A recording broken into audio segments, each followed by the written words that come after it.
Summoners. Hi, Summoners. Hello, Summoners. Hello, Summoners.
Street fighters have entered Summoner's War.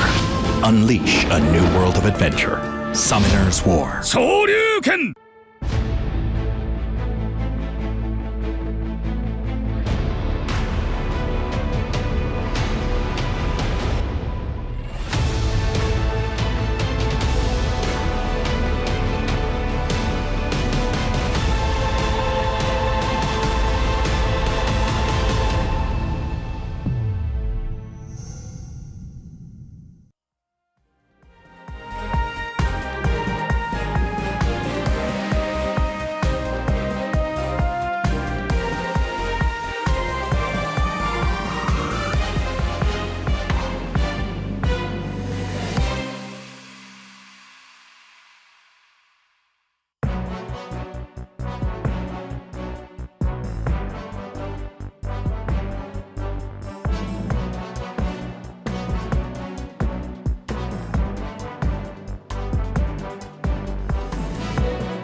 Summoner's War. 昇竜拳。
Street Fighters have entered Summoner's War. Unleash a new world of adventure. Summoner's War. 昇竜拳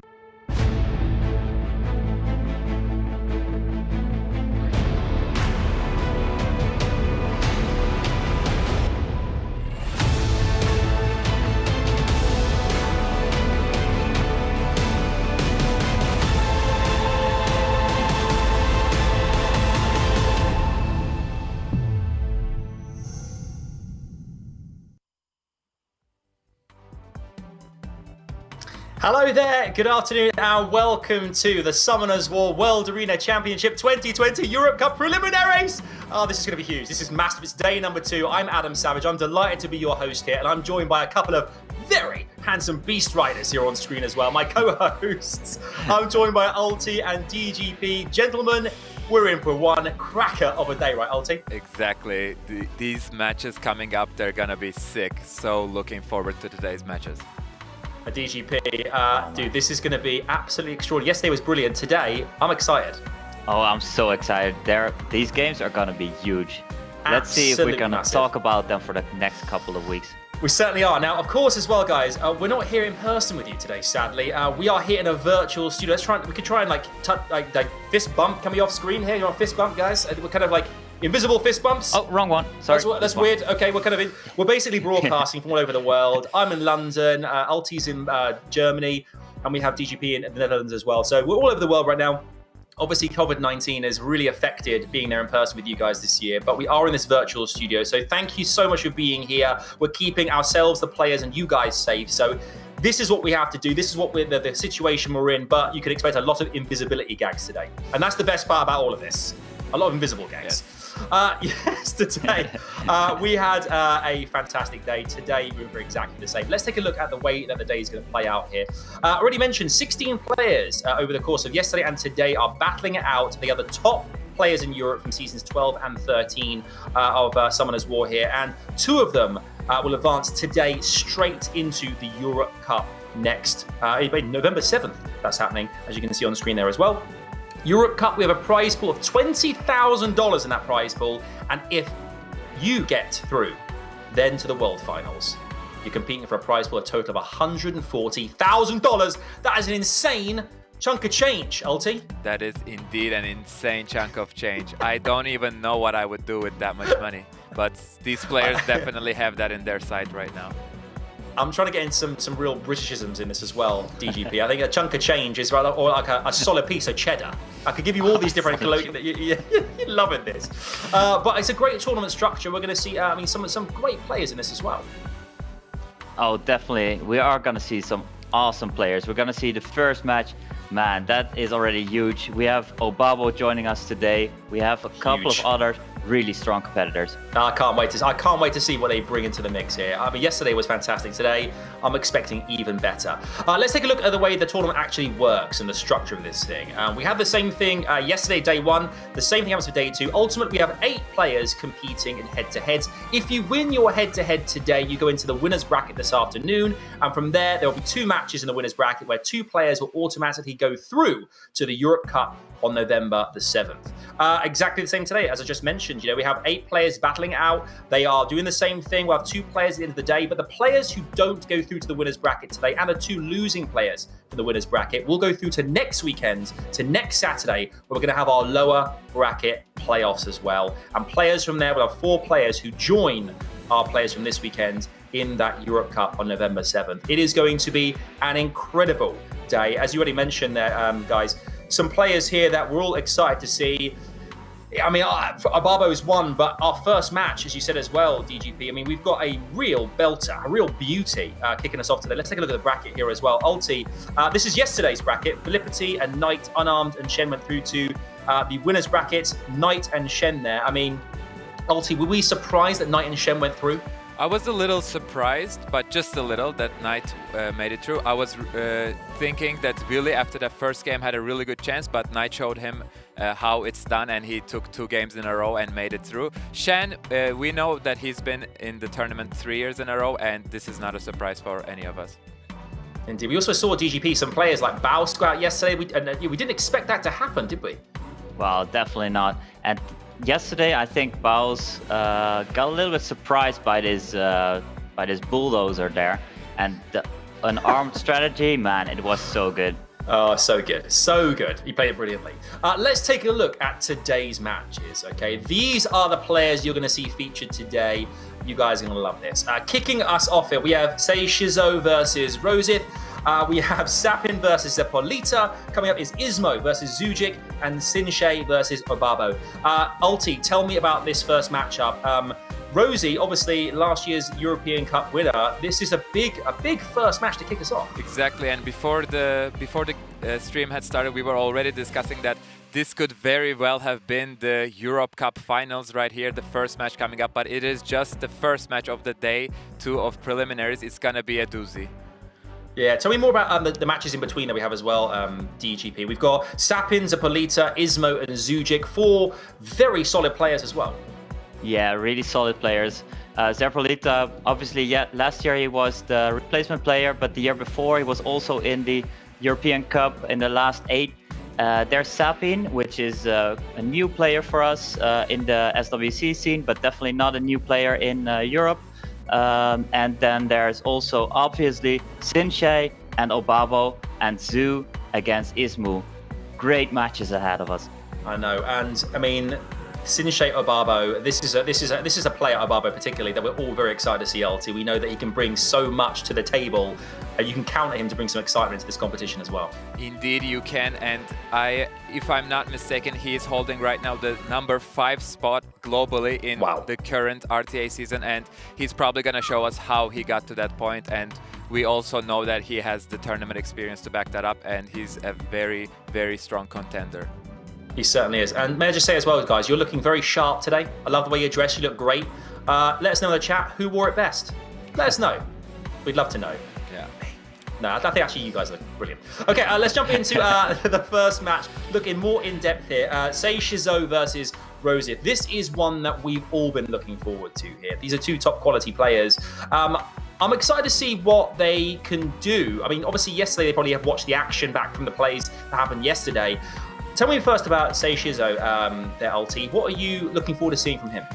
We're used to seeing SEIISHIZO appear in the European scene. He's made it to the qualifiers, to the Europe Cup, every year for the last 2 years. And you can see his box going on right there. He loves that Gianna. He loves pairing it up with the other bomber that is Sierra. And we know how strong Oracle's got since the artifacts upgrades, and I also know personally he's been very much focusing on getting those juicy artifacts, and we're gonna see if they're gonna be paying off today. And he also is really loving the friend pick. That friend, the attack buff, the immunity really boosts the bomber's strength, and of course Hathor and Gani there, staples that also actually were a bit, they weren't present yesterday as much, but I think today we're gonna see a little bit more of them. Absolutely. And DGP, walk me through Rosie. This is a big-time player, baby. Oh, man. The winner of last year's Europe Cup. And Rosie, he lives in Kairos. That is his place. There's a French flag, but actually the flag could have been Kairos. So the man, his runes, they are so good. They are just on point everywhere. When you get a rune and you're like, now my set is complete, let's compare it with Rosie, and you're, oh, man, my day is ruined. This man has some runes. It is insane. And even though he doesn't play that much RTA in the regular season, the man plays a lot of, watches a lot of fights and prepares really well for the tournament. So I'm really, really hyped to see him and see what he brings to the table, because he has a lot of special monsters as well. Indeed. It is time for the very first match. Hype in the chat, guys. We're going to jump into the first set. It's pre-bans. Chaps, take it away. All right, so pre-ban phase, SEIISHIZO got the first pick, so he probably is gonna pick Sierra right there without his Gianna though, so maybe shifts it up to having the Hathor right there. Ractal being pre-banned on the side of Rosie, he can't pick that one in the first match. And we're off to the picking phase. The first pick, Hathor, right away. It's not a Sierra, it's a Hathor, but this also doesn't really surprise us. He really likes utilizing the Sierra when he has his Gianna, but we see ROSITH responding with a Sierra and a Ganymede. This is looking already pretty different to yesterday's matches. We're seeing the very common response to a Hathor first pick, that is Sierra and Ganymede. Yeah, you definitely don't want to have SEIISHIZO with both the Hathor and the Ganymede, because these monsters, they knock you down so badly. Now he pairs it up with the Vanessa Okeanos, another speed lead, more speed than the Sierra, and then Okeanos to say like, you're gonna bring a monster that is very strong with the skills. I'm gonna reset you probably on Swift. So Rosie gives some protection with the Fran, probably gonna lock it in, and we have the last one. The fourth one is gonna be, wow, he took some time there. It is a Daphnis. Yeah, we remember from last year, he loves that Daphnis paired up with the Elenoa, the light Polar Queen, but SEIISHIZO doesn't waste any time. He's going for the Chiwu and the Savannah right away to round up his draft. SEIISHIZO's draft is looking very speedy and very scary right now. He's going for the speed with the Chiwu and the Okeanos, and he's packing 2 speed leaders. Rosie is gonna have to do something. Like, he has to pick a speed leader right now if he wants to contest the speed at all, or maybe he is gonna give up the speed and go for this turn 2.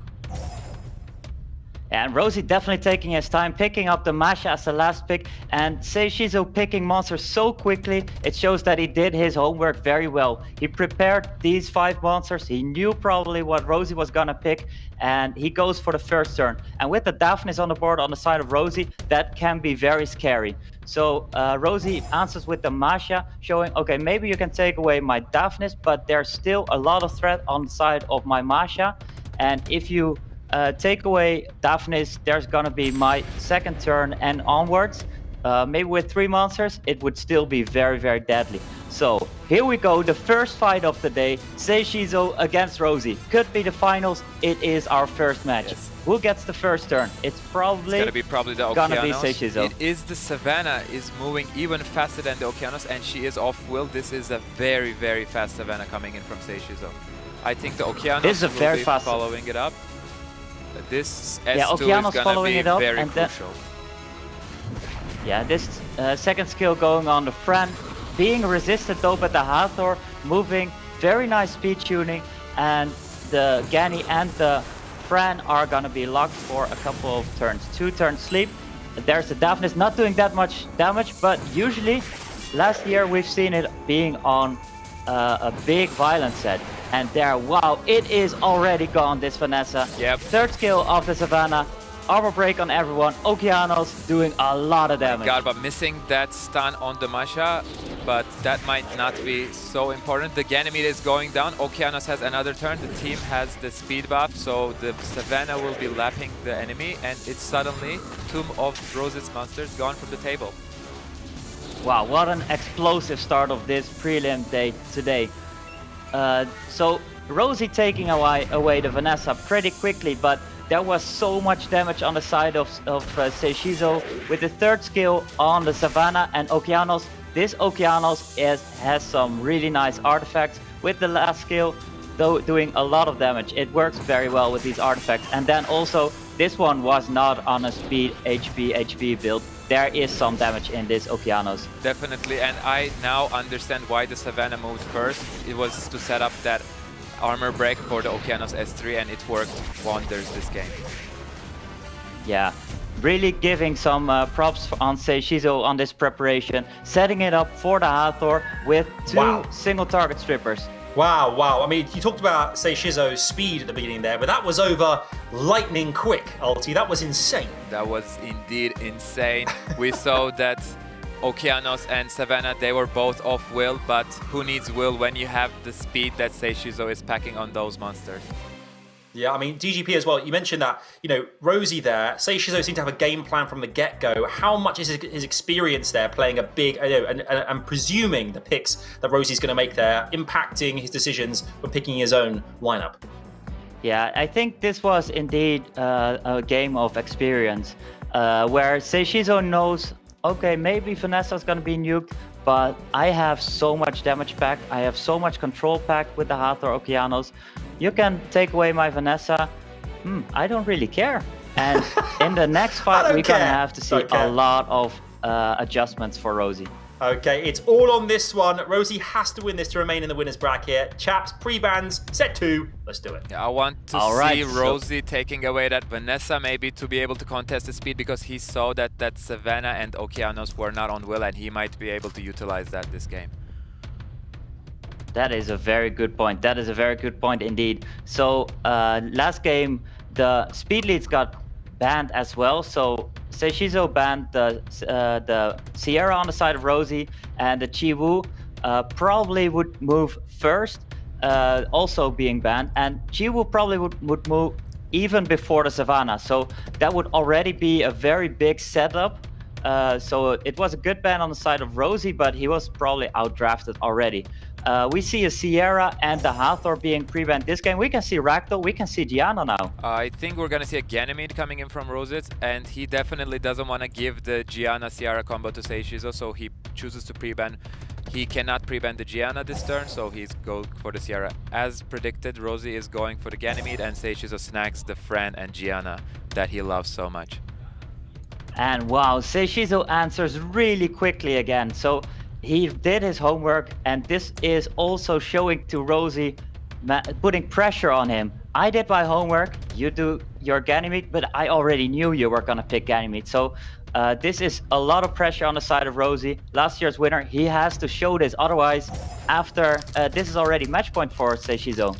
Yes, true that, and I really love this Vanessa Okeanos pickup. He is taking those 2 units that SEIISHIZO picked last game away from him, and he's saying, I have these units runed up, and we talked about how crazy Rosie's runes are, and this time paired up with a 33 speed lead, he's very much so going in for that first turn. Yeah, that is a very good point. And then there's SEIISHIZO answering with the Water Monkey King, with the Shiho, and with the Amelia. So he leaves open the Bulwark, which is a monster that we've seen him pick very often as well, paired up with the Amelia. So he packs 2 immunity, and he packs some damage and some control on the side of the Shiho. With the Gianna moving first on his team, if it would not be reset, stunning a lot of things with the Gianna and the Shiho. So it leaves up open quite some monsters on the 5th pick, and Rosie says another first turn potential. I show you Athena, Speed Awakening, really going, really can be built very fast with the Chiwoo, another speed lead. We saw this morning in the APAC Cup Athena doing wonders, and let's see if Rosie's Athena will be able to do something similar. SEIISHIZO is rounding off his draft with a Verde Hill. He's not showing any speed leads besides Fran, so I definitely think that Rosie is taking first turn, but let's see if he will be able to utilize that. Yeah, I'm really curious, if you ban this Shiho or Gianna, do you have enough damage on the side of SEIISHIZO, or are you just saying, do you have enough sustain to come back from my first turn composition with the Chiwoo being banned? Not a lot of strippers anymore on the side of Rosie, just 2 single target strippers, and there is a lot of AoE immunity on the side of SEIISHIZO. So match point on the side of SEIISHIZO. Let's see how this game goes. Ethna taking first turn, has to do 3rd skill because there is a lot of will on the side of SEIISHIZO. That is such a fast Gianna, even without a speed lead, almost matching up to the speed lead. This is not gonna be a stun on the Gianna, but a increased cooldown coming in from Ganymede, but 2 S3s used on Gianna, and she's still looking healthy. And the big resist coming in on Fran, letting her do the 3rd skill and proc into an attack break to the Athena. Things are looking great for SEIISHIZO right now. That's a really big resistance on the side of Fran, because he has attack buff right now. This Gianna is obviously reset, but still doing quite some damage with the skill 1, and then there's Vert that is gonna make him laugh quite a lot. So that was a pretty big resistance, and there's Athena being able to move again, trying again. Are you gonna stun this time? Let's see. She does get the stun, and we know that Gianna is... Oh, we're seeing a little bit of a connection error, and we're back shortly. That was the quickest error fix that I've seen in my life. And yeah, not much has happened since there, but what I was trying to say is that we know the Gianna is on Swift, so once you stun her, she is never proccing out, but because of the S2 giving herself some additional turns, she's going to be able to... Oh my god, that's a huge revenge coming in from Verde. I cannot even talk because this is an explosive game. It is a really explosive game, and that revenge, like you said, it is really huge. The Vert at the start, it didn't show that much attack power. It's probably on triple revenge, so it's really, really risky to use your AoE skills on the side of Rosie. We see a violent proc again. coming in from Etna, so it's not a despair Etna as we're used to seeing, but a violent one. We have to keep that in mind for the future games. And it is a very fast, violent one. Rosie has really been in Dragons often, showing Daphnis last year on violent. Another crucial revenge, but violent Etna is showing us why she is amazing. She's taking out the Gianna, but it's not over for SEIISHIZO still. It's definitely not over yet. There's still a lot of sustain, but the damage that he brings out, is it enough? Is this third packed with some crit damage? Is this third packed with some attack on slot 6? Or is it more one to basically against the Chiwu and against other AoE skills to be able to control and disrupt the composition? Vanessa is taken down, and it's 3 against 3 right now. Things are looking way more equal than just a second ago. That Whoa, Etna, another proc. proc. This Etna she wants to win this match and take it to a game 3. She definitely wants to show us some extra games today. This Etna proc, a lot of turns in a row. And there's not a dot on the first kill, but there is a lot of damage already. And the fact is that Etna also already went down. So Fran is reset, can't heal up, but with Vert going, there's a lot of turn cycling. And Amelia also provides a little bit of heal right now. So is the team composition of Rosie enough? Fran survives that last hit. Whoa. That's crazy. And SEIISHIZO is saying, if you can proc, I can proc. All 3 of his units, oh sorry, the 2 of his units are proccing violent, and things are not looking great for Rosie right now. He's 1 against 3, and that Ganymede won't be able to do anything, and Rosie gives up on the match. Oof. That is Rosie going to the loser bracket next week. Can you believe it? Can you believe that the Europe Cup winner has not gone through to the winners bracket this afternoon? It has to qualify next week in the lower bracket. Gentlemen, SEIISHIZO absolutely dominated that entire series. Ulti, I mean, it looked like he knew every single play that Rosie was going to make. He knew the plays before Rosie was even making them. He was picking his units like rapidly. He didn't take any time in the pick and ban phase, but he still picked perfectly. And also, that was putting a lot of pressure on Rosie. We saw him taking even until the very last second, especially on that Masha pick in the first game. And we saw at DGP as well that, you know, artifacts play an important part, obviously introduced in season 13 here, but it seemed that, you know, SEIISHIZO was artifacted up to the max and just somehow managed to dominate that entire thing. And that's how integral, how key these things are. Yeah, he for sure was artifacted up to the match, and his preparations, like Ulti said, it was on point. And like we've seen in other regions, like we see now in Europe, prelims are ruthless. Thompson being knocked out, there's Diligent, sorry to spoil this, watch this video please. Diligent being knocked out this morning, and we have Baus and Rosie, the finalists of last year Europe Cup, being sent to the loser bracket immediately. So prelims, wow, they are ruthless. They are ruthless. They really are. Really are. I think as well, we can see that already in our broadcast here. Phrases like "artifacted up to the max" would make a great T-shirt. We could definitely do that. So great. If you like that in the chat, let us know. Artifacted up to the max. I love that. I mean, Ulti. I mean, indeed, we may have lost Rosie to next week to the lower brackets, but I think we can all agree that SEIISHIZO there showed us what he's made of, and it's going to be great to see him again. See if he can keep this up later on this afternoon. Exactly, and that next week, Saturday's games are shaping up to be very crazy. We have a very strong lineup, even in our losers bracket. So many big players next weekend as well. All right, let's take a look at the bracket, how it currently stands. So there's a 2-0, a clean sweep there for SEIISHIZO, who's going to be competing later on this afternoon in his winners bracket match, and he'll be competing against SAPYN or ZERPOLITA, the winner of that next game, which I think is going to be an absolute beauty as well. But it just goes to show the rest of the competition, I'm sure right now, DGP, are going to be thinking, okay, people have brought the big stuff to preliminaries here. We need to really up our game, whatever the cost. Yeah, Sei says, I'm here to stay. I'm here to go to the regionals. Let's go. Not messing around at all. Let's messing go. around. Let's talk about this next matchup. SAPYN versus ZERPOLITA here. These are two players that are, you know, fantastic in their own rights here, Ulti. Talk about SAPYN first and foremost. What can you tell us about this guy? One thing that I know about SAPYN is that he has an absolutely beautifully ruined Oberon, and I'm definitely expecting to see it in action today. Oberon paired up with Hathor and picks such as Okeanos is basically like a Ganymede. He has the same S2 as Ganymede, but he's bringing in a lot more pressure, and he's bringing in that ability to nuke down the enemies. And I, for a fact, know that SAPYN has a little bit different Oberon than we're used to seeing, and I hope to see that in action today, and we can see that it has been one of his favorite picks in the last 2 seasons.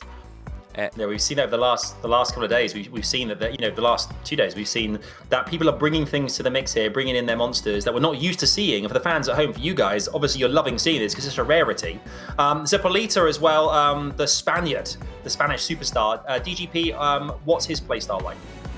Yeah, his playstyle is based around the 2 monsters that everyone wants in his box, Ragdoll, Artemil, and pair that up with Amelia, Vanessa, and Tyrannus, like we see in Season 12, mostly picked. You see his win rate, 66%. It's just really, really good. He ended on a really nice position, top 100, top 60 maybe even. Definitely one of the players to bring you some monsters that you really don't want to see on your opponent. And last year he was, like I said, the replacement player. And this year he said, this might be my year. This is my time. This is my house. I love it. It's all about homework. Let's see if these two chaps have done it on each other and who's going to come out on top here. It's time for the pre-ban phase. It's match 2, set 1. Gentlemen, over to you. All right, pre-ban phase. We are probably going to see a Ragdoll pre-ban. And on the side of SAPYN, I would love to see something like a Hathor being pre-ban. Or if you prepare against a Hathor as ZERPOLITA, maybe something like Oberon. Because Oberon is definitely something to think about when you have your Artemil and Ragdoll. Definitely the Oberon pre-ban, and there's the Amelia pre-ban on the side of SAPYN. That is very interesting.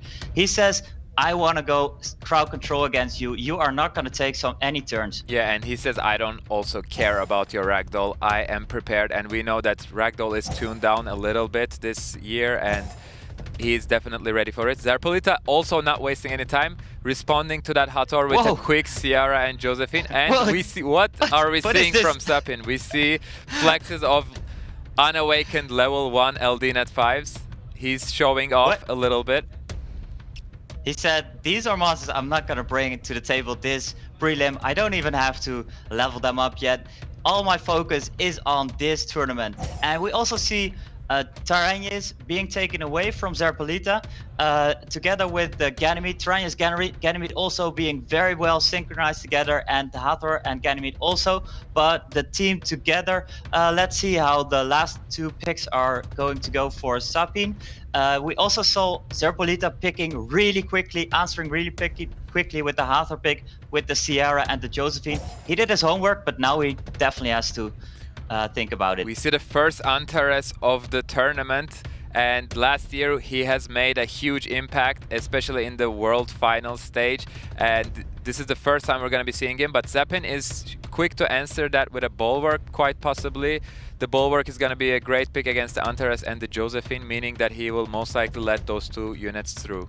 Let's see what he rounds off his draft with. It's a Tessarion, once again a counter to the 3 units coming in from ZERPOLITA, and it's a strong unit against Ciara as well, thanks to the elemental advantage. Yeah, I really like the picks and bans on the side, the picks on the side of SAPYN, showing a lot of control, but also sustain and some damage. So if you want to ban out the Bulwark, there's still Gany Hathor that, even though you have Juno and the Josephine on the board, it's still going to be really hard to deal with. So he pairs it up with the Wusa, which is, well, maybe a must ban.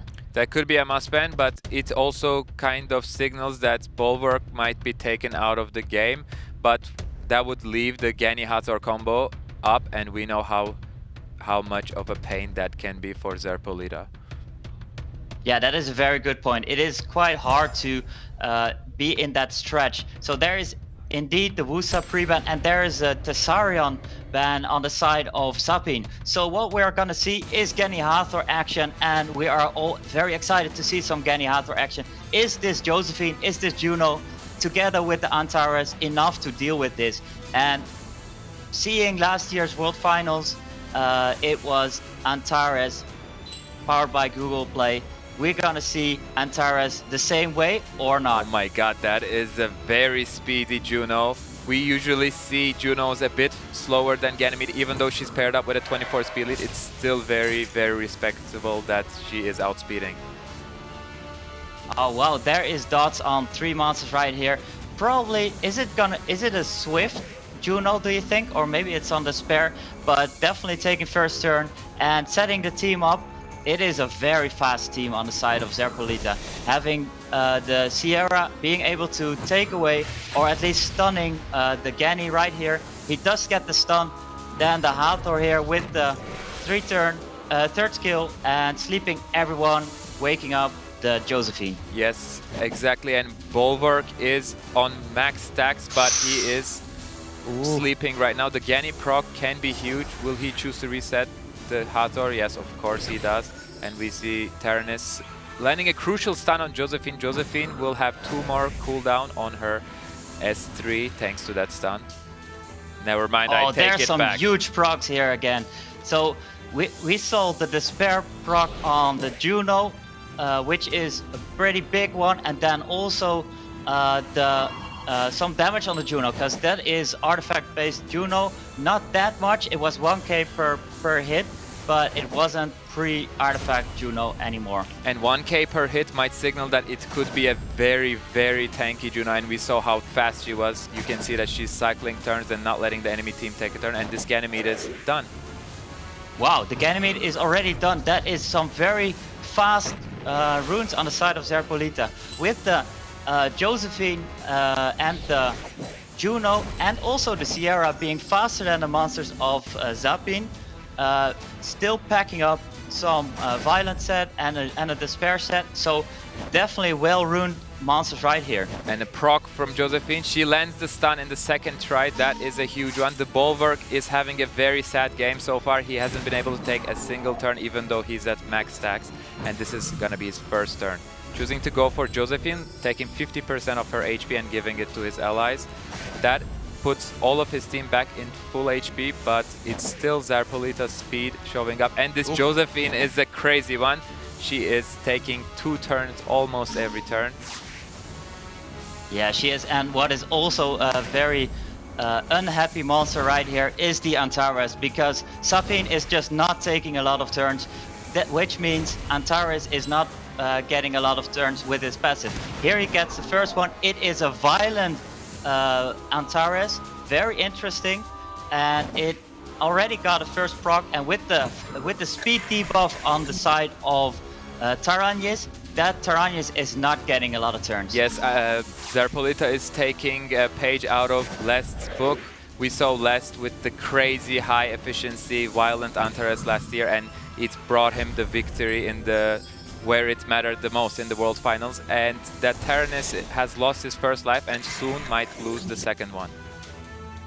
Yeah, he just needs one Despair proc on the side of Taranis and it is over already. Or maybe the stun with the first kill of Josephine, because this Sierra is cycling and this Sierra already almost has her third skill up again. God. And that would be the end of Taranis. Yes, indeed, and ZERPOLITA is currently Conqueror 2, but that is a G3's Josephine if I've ever seen one, landing all the stuns almost and proccing each turn, and this proc is not even that much needed, but it is going to be sealing the game for ZERPOLITA. Match 1 is going to ZERPOLITA and it's going to be 0-1, and SAPYN has to do something to be able to combat Zerpo. ZERPOLITA just, I mean, you said it there yourselves, the rune game was so strong. I mean, SAPYN couldn't get a turn in there, DGP. Yeah, that was very interesting. You look at the stars that these players show right now. SAPYN shows 3 red stars, Guardian 3, and ZERPOLITA 2 yellow stars. But looking at the speed tuning, at the synchronization, it looks as if they switched around these stars. ZERPOLITA showing how well his monsters are runed. Definitely not someone to take for granted right here. And that paired up with the Artemil and the Ragdoll. Wow. impressive. Really impressive. I mean, ulti as well. I think it just goes to show that if you at this level, if you cannot get the turns, you cannot do anything in this competition. I totally agree with that, and we know that ZERPOLITA has units such as Artemiel and Ragdoll, but in this first game he's saying, I don't need those LD net 5s. I'm just gonna wreck you with my regular net 5s. That Juno showing up big time, and let's see if he will be able to make it through in the second game. Yeah, let's see if we see this one again. This Josephine was a big pain in the ass, big pain on the side of ZERPOLITA, and SAPYN has to adjust. He has to definitely show something else. With the Hathor Gani not being fast enough to have big of an impact. I think this was one of the first games where Gani Hathor was led through, but then not really having much of an impact. So that's very interesting and very well done by ZERPOLITA. We see a Juno pre-ban. She did so much work there and really respecting how strong, how well she's ruined. So no Juno this game. Wedjat also taken out. We haven't seen Wedjat on the field of SAPYN yet. He showed two other 5-star level 1 monsters, but it wasn't Wedjat. So ZERPOLITA did his homework, knows that SAPYN has the Wedjat. We're gonna see Gani Hathor coming in from SAPYN once again, but this time there won't be the crazy Juno to respond, but I would really like to see a Josephine coming in from ZERPOLITA's side. Josephine paired up with that Juno did so much work last game, and yeah, we see the Amelia that was pre-banned last game, and Josephine, two great answers to this Gani Hathor picks. Two really great answers. Also picking away the Amelia on the side of SAPYN, probably showing, is there going to be a Bulwark on your side? Otherwise, I might pick it. I also still have my Ragdoll and my Artemiel, so you have to adjust to these monsters as well. We see the Oberon right here, power play. And the Bastet. We see a Bastet, wow. SAPYN is going in for the aggression. He doesn't want to rely just on that Gani Hathor play, because we saw last game that wasn't paying off so much. So he's bringing in the heat with the Bastet and Oberon picks. Very, very aggressive, but Oberon, as we said, brings also the Ventilate and some utility with that. Yeah, a lot of utility to go with that. There's two Ventilates on the board. There is Bastet, there is Hathor. This is gonna be a lot of damage. So there's Antares and the Molly. I really like the Molly in this field, but only if there's not another threat on the side of SAPYN. Because if you have Oberon plus another first turn monster, first turn nuking monster, then you are only relying on the glancing passive, and you're probably not gonna be able to hold your hand. Molly's not gonna be able to hold your hand till the end game with the big heals. So there is the Pisama showing, I wanted to get the first turn, and I wanna get down one of your monsters straight away. Yeah, but as you said, Pisama won't be able to do enough damage, so the Molly has to be banned, and Oberon is banned from the side of SAPYN, because if the Molly was let through, as you said, and the Oberon was banned, it was gonna be a walk in the park by ZERPOLITA, but this is gonna be more of an interesting game now.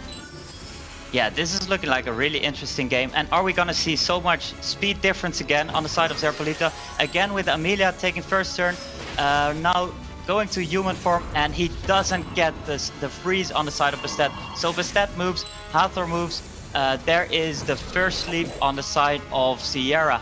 There is right here the Antares, there is Josephine, and there's Amelia. So there's even more protection from the Gani Hathor, but is it gonna be enough? I'm very curious about that. And this time Antares is definitely doing more work than the first game. We already see 2 procs coming in from him, and if I was SAPYN, I would have been a little scared of this. The Josephine with the counter stun, and she has the glancing hit debuff on her, but she doesn't care that S1 doesn't glance. And the Amelia is still choosing not to go for the cleanse because she's waiting for the AoE stun, AoE sleep, I'm sorry, from the Hathor. And Sierra is slowly gonna be able to get back her cooldowns.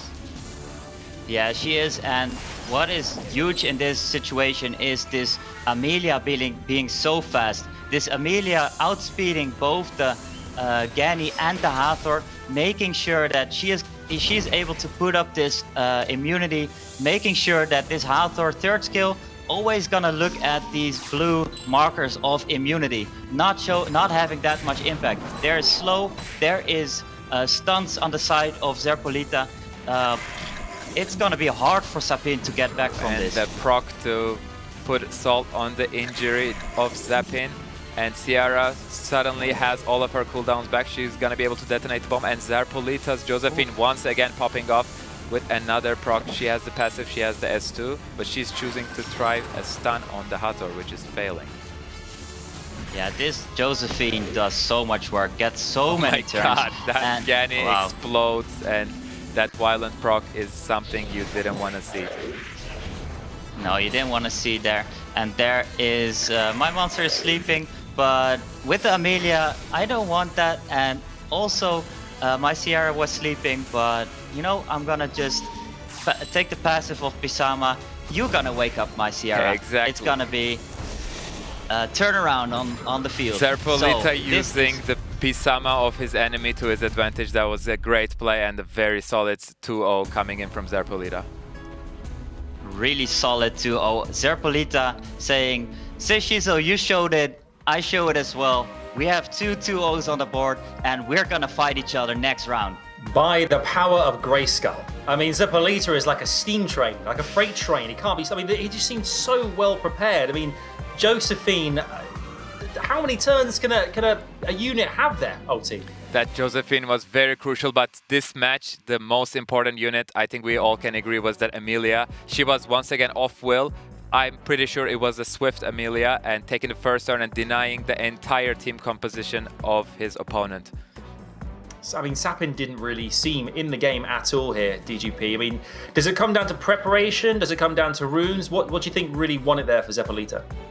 Yeah, I'm very curious to see what he's gonna bring next week because SAPYN has some great runes, but on the field it didn't look like his monsters had them. So maybe he still has them on his Kairos monsters or Siege monsters. I don't know, but probably it's also on the side of ZERPOLITA. Have to give him respect because it's not only attack bar of your own monster. You're not playing solitary. You play the attack bar, the speed of the opponent, and ZERPOLITA just showed him, I have more speed. I think I understand what was going on because SAPYN saw that ZERPOLITA just had 2 yellow stars and he was like, I'm just gonna let him have the speed lead. I don't even need a speed lead to outspeed him. But he saw that that was not the case. ZERPOLITA taking the first turns both games and showing SAPYN how it's done. Mind games. It's absolute mind games. And I mean, it just goes to experience here, you know, homework, preparation. It clearly pays off in this kind of environment particularly as well, because obviously now ZERPOLITA progresses through to our winners bracket this afternoon, which is fantastic. Obviously we'll lose SAPYN to next weekend to the lower bracket, but I think we can agree here, fellas. You know, we've seen 2 2-0s now. I'll come to you, Ulti. We've seen 2 2-0s. I mean, we're setting a trend here. There are some players that just seem that cut above the rest. Yeah, I totally agree. And that SEIISHIZO against ZERPOLITA game is shaping up to be a crazy one. Oh, this is going to be absolutely magnificent. Magical, if anything. Right, let's take a look at our bracket here and see how things currently stand after our first 2 matches of the day. You can see there, as Ulti mentioned, SEIISHIZO and ZERPOLITA is our first winners match coming up later on today. We decided to lose Rosie and SAPYN to next weekend to the lower bracket, where there's still a chance to qualify for the Europe Cup on November 7th. We have a star-studded next couple of matches coming up. First up, we are looking at the almighty ISMOO versus ZHUJIK. Now, this is a game that I think we are all assuming is going to be a battle. I wouldn't be surprised if it went to a best of 3 all the way. DGP, kick us off here. How excited are you for this matchup? Well, 2 Germans going off, and they have been doing a lot of preparation. I know on the side of ZHUJIK, and ISMOO did prepare last year. Has some experience with the prelims, and I'm very curious what he's going to bring to the table right now. What can you tell us about ISMOO here, Ulti? We can tell that he really showed how to do things, how to play, especially in Season 13. I think he was ranked 51 or something like that. He was definitely in the top 60, and we can see a very aggressive play style coming in from him. He loves the CR, he loves the Friend, he loves the Daphnis, and he didn't choose to go for the Gani Hathor, but that might change in a tournament setting because we know that really splitting that duo is so important when you're in a tournament because usually people stack their best runes on those 2 units. Certainly do. DGP, you are very familiar with ZHUJIK. Give us an intro to this player and the kind of thing we can see coming up in this next match. Well, he's a great friend of mine. It's also a guildie. He is more or less playing the defensive style. So we're gonna see probably a very offensive ISMOO against a really defensive ZHUJIK with Molong Artemil. He says, I do believe in the power of resistance. And I'm very curious if this is also what he prepared for today, because I also know he has some great speedy violent runes. So I'm very curious. The man, just something I also want to share with you. Rosie has double rectal and ZHUJIK has double Shazam. How useful is that? It's very useful. Very useful. We're gonna find out just how useful. It's time for match number 3, third of the day, and it's time for the picks and bans. All right, picks and bans. ISMOO has the first pick.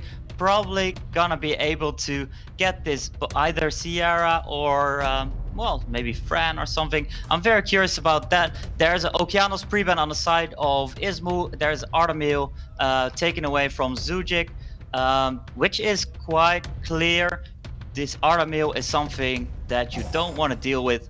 On the side of ISMOO, first pick, Tarany's stealing it from ZHUJIK, but also well, I'm not sure if he did his preparation. I'm not gonna say that ZHUJIK doesn't have it. Maybe he does, maybe he doesn't. Answers with the Gani Hathor, and there is Tarany's on the first pick being, well, seeing an offensive first turn composition on the side of ZHUJIK.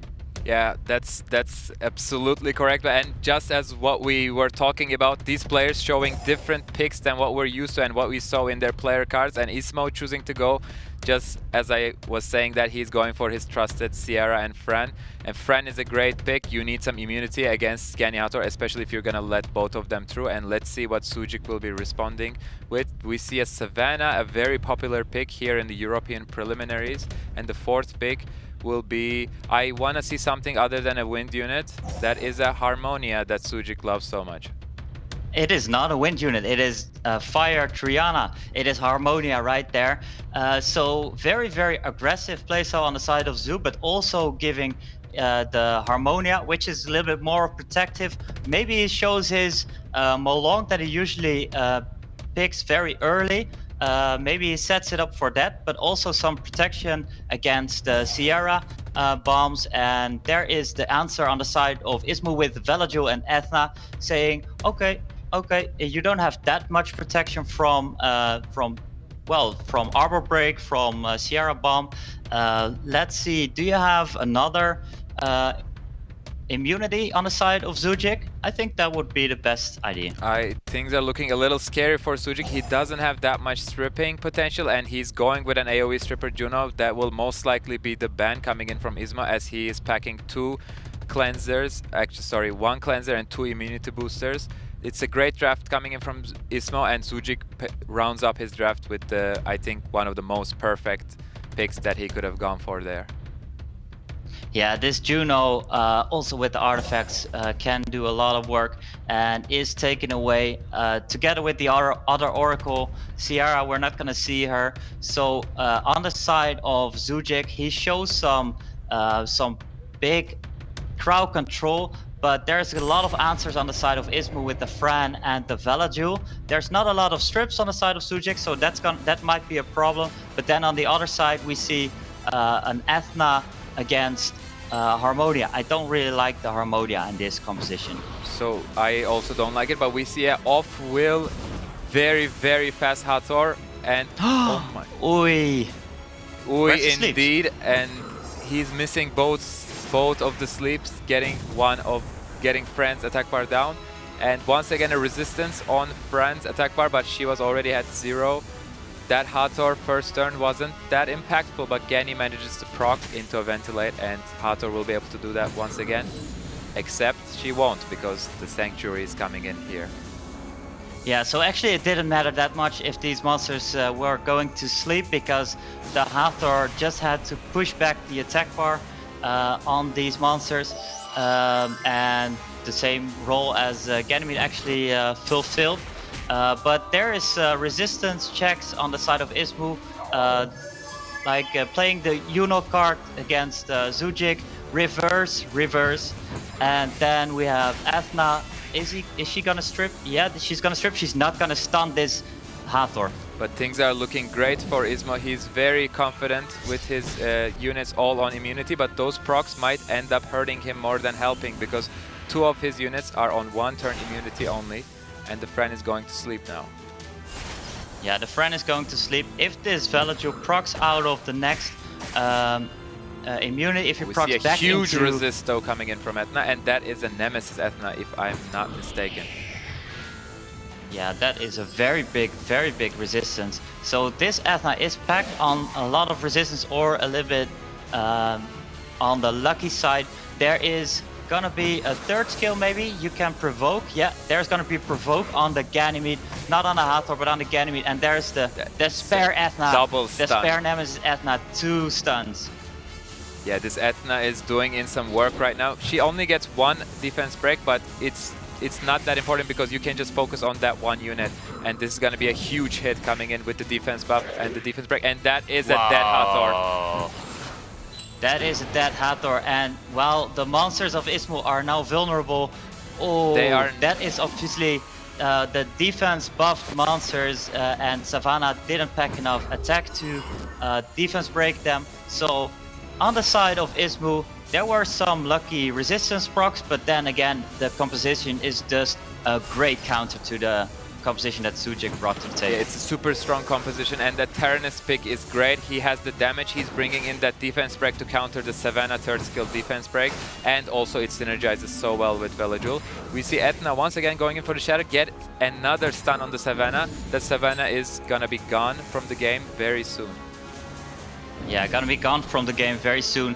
What I see right here is a position of Harmonia in a game that she didn't want to be in right here. She wanted to be in a game with Molong holding each other's hands, maybe with the Artemil. Besides that, these monsters go together very, very well. But Gani, Hathor together with Harmonia, I'm not so sure about that one.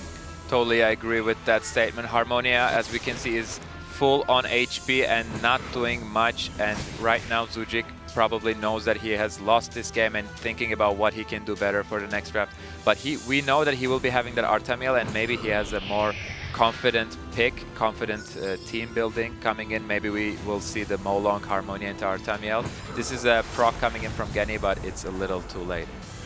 It is a huge proc. Nah, just kidding. It's not that much anymore.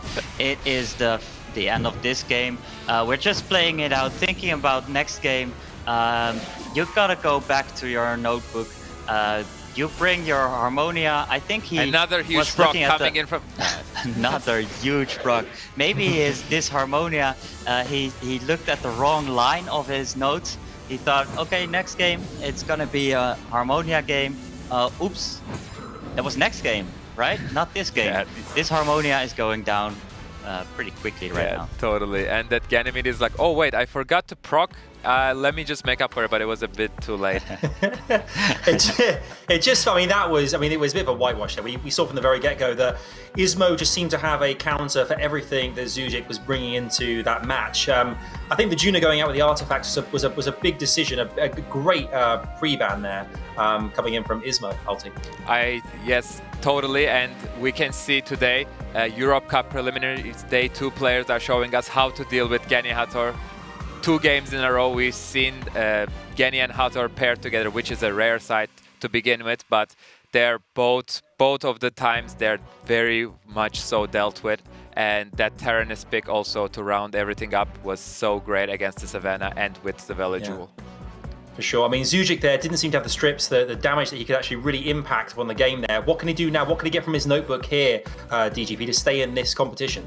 Yeah, so either he prepared a really different composition or he just goes back to his standard, more Molong, Artemil based composition. And we're gonna see it right here. He is able to pick his Artemil right now. ISMOO is gonna be able to get the Okeanos. So that puts a lot more options to the table.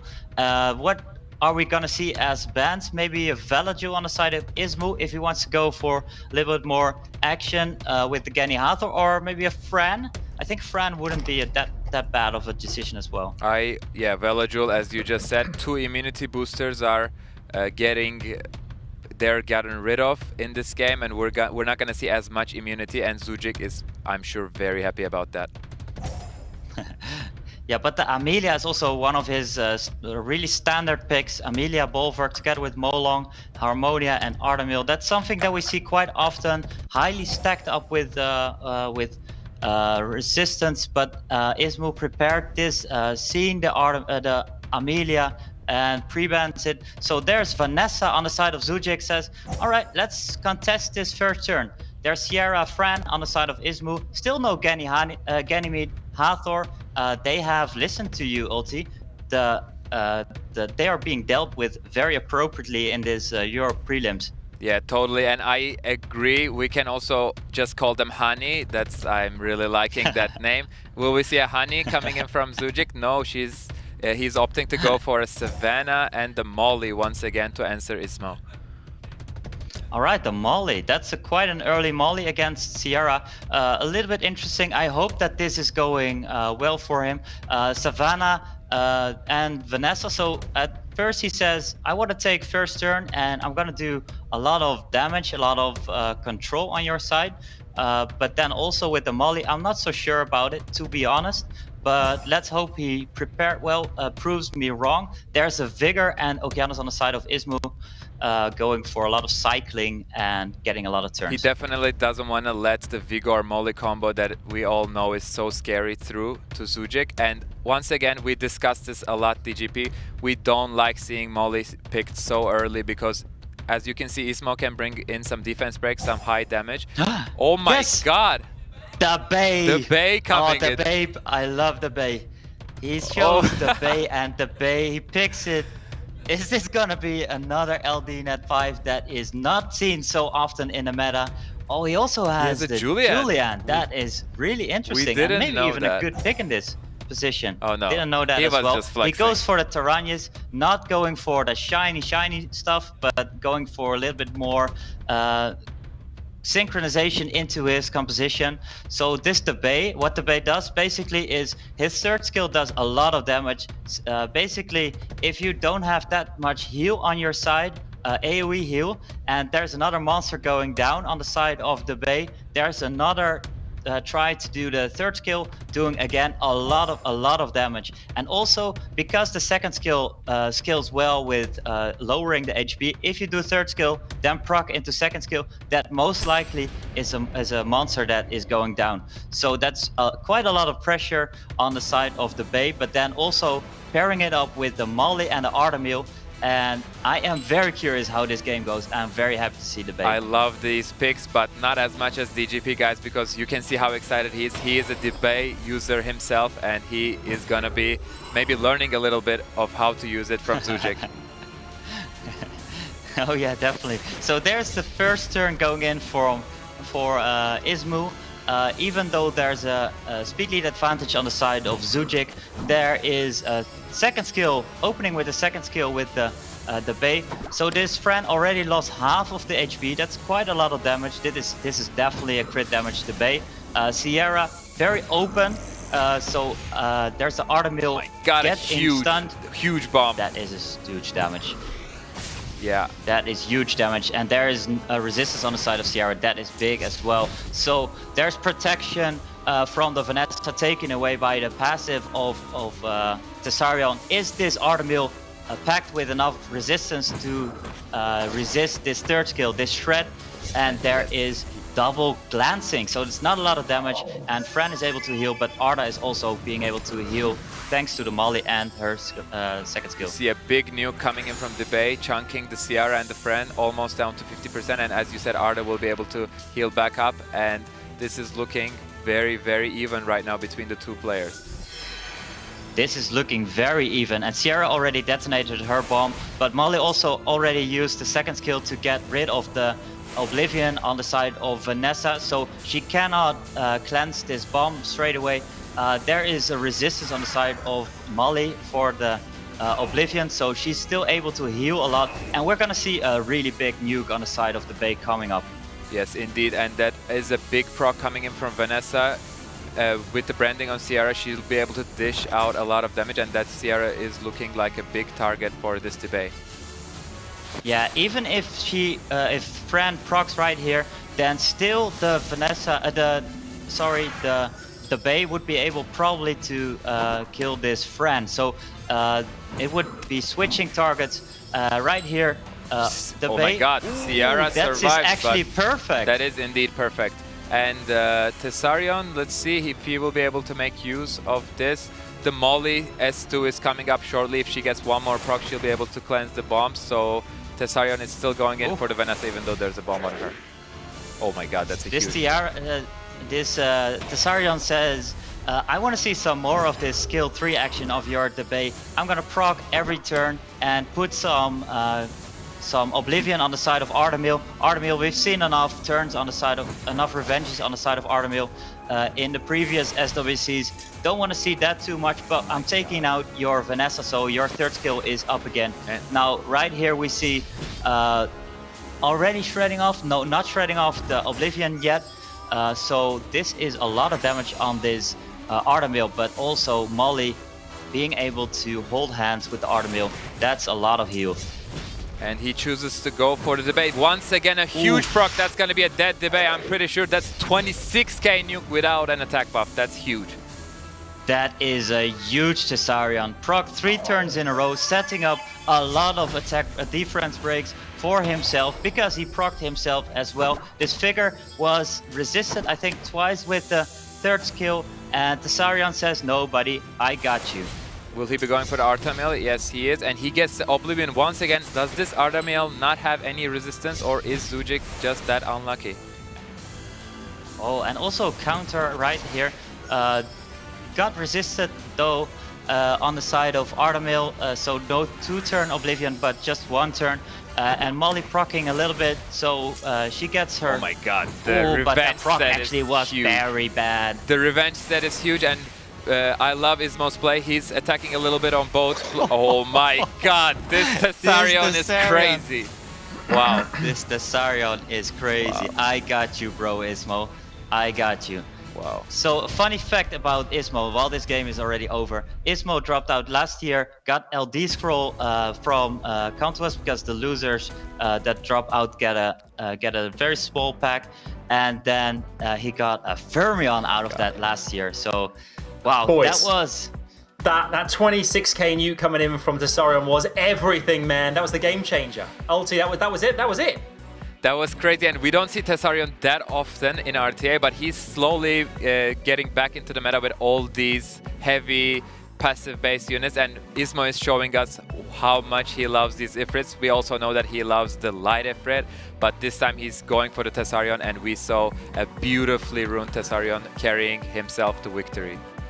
Now, obviously, ZHUJIK is one of your fellow guildies here, DGP. Should we try and give you a... We're not there in person, obviously, being in a virtual studio. Let's try and give you an invisible hug here to... Ulti, give an invisible hug across the screen here right. yeah. Not me, him! Oh wait, I have to go this It's direction. obviously we're in a virtual studio here right now. We would absolutely give DGP a hug for this because of ZHUJIK going out into the lower bracket next week. But of course, because of COVID-19, we're here broadcasting from home here, guys. So that's why we're kind of invisible when we move out of the screen. We're not actually in person here together. Yeah, but this has this has been an interesting day of 2-0 so far. It's looking to be a pretty fast tournament today compared to last day. It's incredible, actually. I mean, it seems that preparation from each of our winners so far today, they haven't really seemed to have any kind of... There's no kind of access point where their opposition can get through. They just seem so strong. The 3 winners so far going through to the winners bracket this afternoon, DGP, just seem almost untouchable at this point. Yeah, for sure. It wasn't only... I think this first game... right here, ISMOO just showed better preparation, and on the second game, just the Tessarion. But like you said, 2 O's on the board, and it wasn't the way that I was looking at the bracket before today, because there's a lot of very tight matches, but, well, 2-0, 2-0, and 2-0. It's 3 in a row. Yeah, it's that's massive. it's a hat trick of cakewalks. A hat trick. Hat trick of All right, cakewalks. let's get that on a t-shirt. Right, let's have a look at the bracket here. We have our 3 confirmed winners bracket players this afternoon thus far. We have SEIISHIZO, we have ZERPOLITA, and we have ISMOO. But the big one is about to come our way. It is SINSHEI versus OBABO. Guys, we have been championing this one like crazy. Ulti, we have got 2 humongous players here, and everyone, I guess, is very excited, particularly to see OBABO this afternoon. Yes, true that. And indeed, this is not just a big one. This is a huge one coming in. We see the players' pictures right there. OBABO is looking very sharp, and he's ready for the battle. He is not new to the scene, but neither is SINSHEI. He has participated in the EU Cup 2 years ago. And exactly, talk to me about SINSHEI. I mean, this is a player that we're excited to see compete here as well. What do you know about this guy? Yes, SINSHEI, he's once again a very, very strong player. He is choosing to go a lot for this Hathor, Vanessa, and Ciara sort of gameplay. He loves the lockdown strategy, but he also, in the last season, he has picked up a Savannah, and his Jaeger from 2 years ago got buffed recently. Actually, it's been quite a while now, but it's a very, very strong unit. It's one of the top meta units, and we are probably going to see either pre-banned on a Jaeger or he's going to be wrecking some havoc.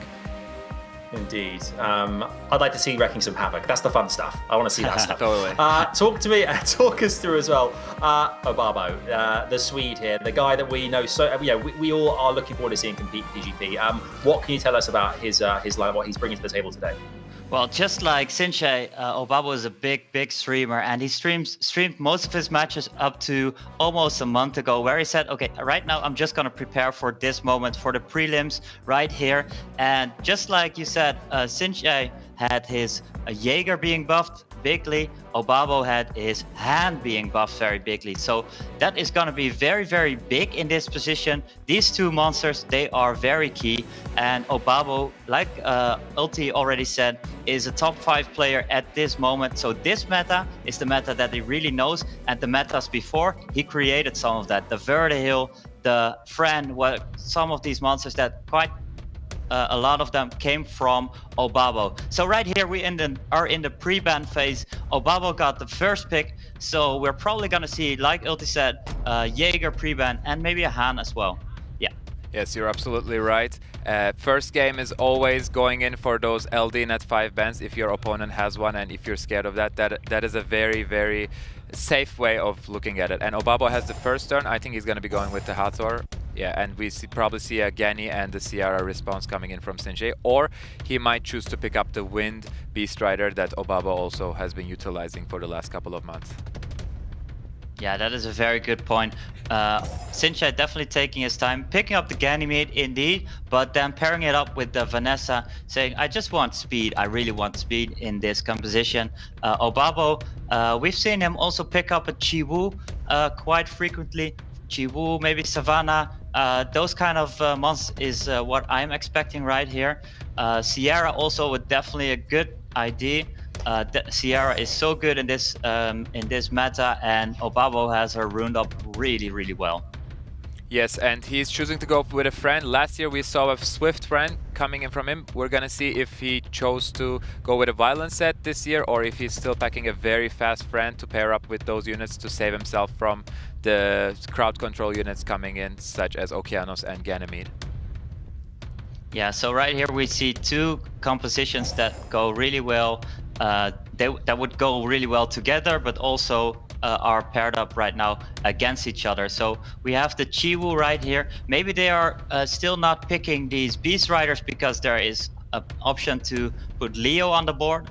Chiwu is definitely showing, I have the 33% speed lead, and I also have the another 24% speed lead. So I'm gonna put up a lot of pressure, but does SINSHEI have enough damage to follow up? Yep, because there's a 5th monster that's coming on the board, and is this 5th monster gonna be banned? Then you still have just Gani, Okeanos, and Vanessa. So OBABO responds appropriately with the Molly, saying, if your damage is not good enough, I'm gonna go into late game, and Marsha and Ciara both scale really well into late game. So there's a Savannah being picked up on the side of SINSHEI. I'm thinking Savannah pre-ban, and Ciara.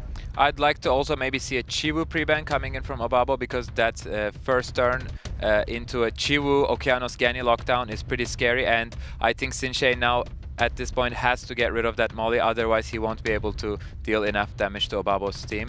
And once again, as you said, that this is exactly where you pick molly, when your opponent is not showing much damage. And as you predicted correctly, Savannah and molly are both taken out of the table. Yeah, so SINSHEI is very definitely going to take the first turn, picking the Vanessa lead. I didn't catch what OBABO picked up as lead. I probably Sierra. I think it was a speed but lead then, indeed. Yeah, it was a speed lead, so definitely saying I want speed as well, but there is SINSHEI with a Swift Chiwu, and there's the Okeanos to follow up, but there was not... Yeah, huge resist coming in from Hathor, and the Masha also resisted the initial hit coming in from Chiwu, so she'll be able to lap and take a turn now when the Vanessa chooses to move. Yeah, which is indeed really huge, because Masha can now push back the attack bar of Okeanos, making sure that Fran goes before the Okeanos and making sure that there's protection. And that's a huge resistance, but then again, there's a proc and there's probably a dead Okeanos, and Okeanos obviously still being resurrected by the Vanessa. But I'm not sure if OBABO wanted to have this Okeanos with the attack buff, because now this Sierra will be going down. That's a huge damage coming in from Chiwu. That must be a crit damage one, and Okeanos takes the extra turn with the third skill and chooses to finish off the Sierra. So there was me questioning the damage on the side of SINSHEI, and SINSHEI just said, yeah, why don't I just build my Chiwu on crit damage? Yeah, but this is a crazy proc coming in from Fran, able to get the third skill, and we just saw that Masha was on Violence, so a proc here might spell the end of the Okeanos. Oh, there's no proc though. There was no proc. I was also anticipating it very heavily. There's a resistance as well. Okeanos doing some Okeanos things. There is some attack break not happening. We have some not that important turns there, and this is the turn where it comes down to. It was not enough. That is not enough, but I think the Hathor will be able to finish off the Okeanos, but Okeanos will be going off with a stun and a heavy damage on the Masha. Yeah, so what we see right here is this Chiwu not critting, I think it was 2 times in a row, meaning that she is probably on crit damage, but not on a lot of crit rate. OBABO crit rate, if I must say. There is a crit now, which is a big one already, 20k. There is Vanessa going, that's also a lot of damage on the Vanessa. Is this Hathor gonna proc? It's not gonna proc, so there is the Fran. But the Fran is going to proc, and the attack buffed Masha at this stage off the mount is gonna do a crazy amount of damage. And the single proc might spell the end. Yeah, there is the Chiwu with the third skill, so Fran didn't want to go for the buff. Yeah, Chiwu can't go for the Masha, but the Masha is gonna do a lot of damage. Yeah, this is why OBABO has the rank 5 spot, and we're just here commentating right now. That would have been a mistake coming in from me. Yeah, I would have definitely used the third skill on the Fran, but now he will probably choose to go for it. He goes for it right now. So this game actually goes on and on. Thinking SINSHEI was gonna win after turn 1 with that huge damage on Chiwu, but right now it looks like OBABO is gonna win. Yeah, that's a big with his Masha. That's going into late game. Wow, that's a lot of damage. Oh my god, that's tons of damage coming in from Masha, and this Vanessa is looking very sad by herself right now, and this Masha will be able to chip down the Vanessa slowly. Yeah, so what are we looking at in the pre-ban for next game? I think SINSHEI is definitely thinking about what did I do wrong. My draft was pretty good going into a lot of damage on the first turn, but then there was so well adjustment of OBABO with the molly pick on point, and also with the Fran and Masha going in late. OBABO is thinking 5 steps ahead of his opponent. Oh, you could see it what happened there, chaps. I mean, ultimately, we all thought OBABO there was going to go, might lose pretty quickly that first set, but had that end game, that kind of that foresight to load up and deal out some serious damage come the last part of that first set. Yeah, his Masha played a huge factor. Actually, the Hathor almost did not do anything this entire game. The Masha carried the game from pretty much the 5th or the 6th turn onwards.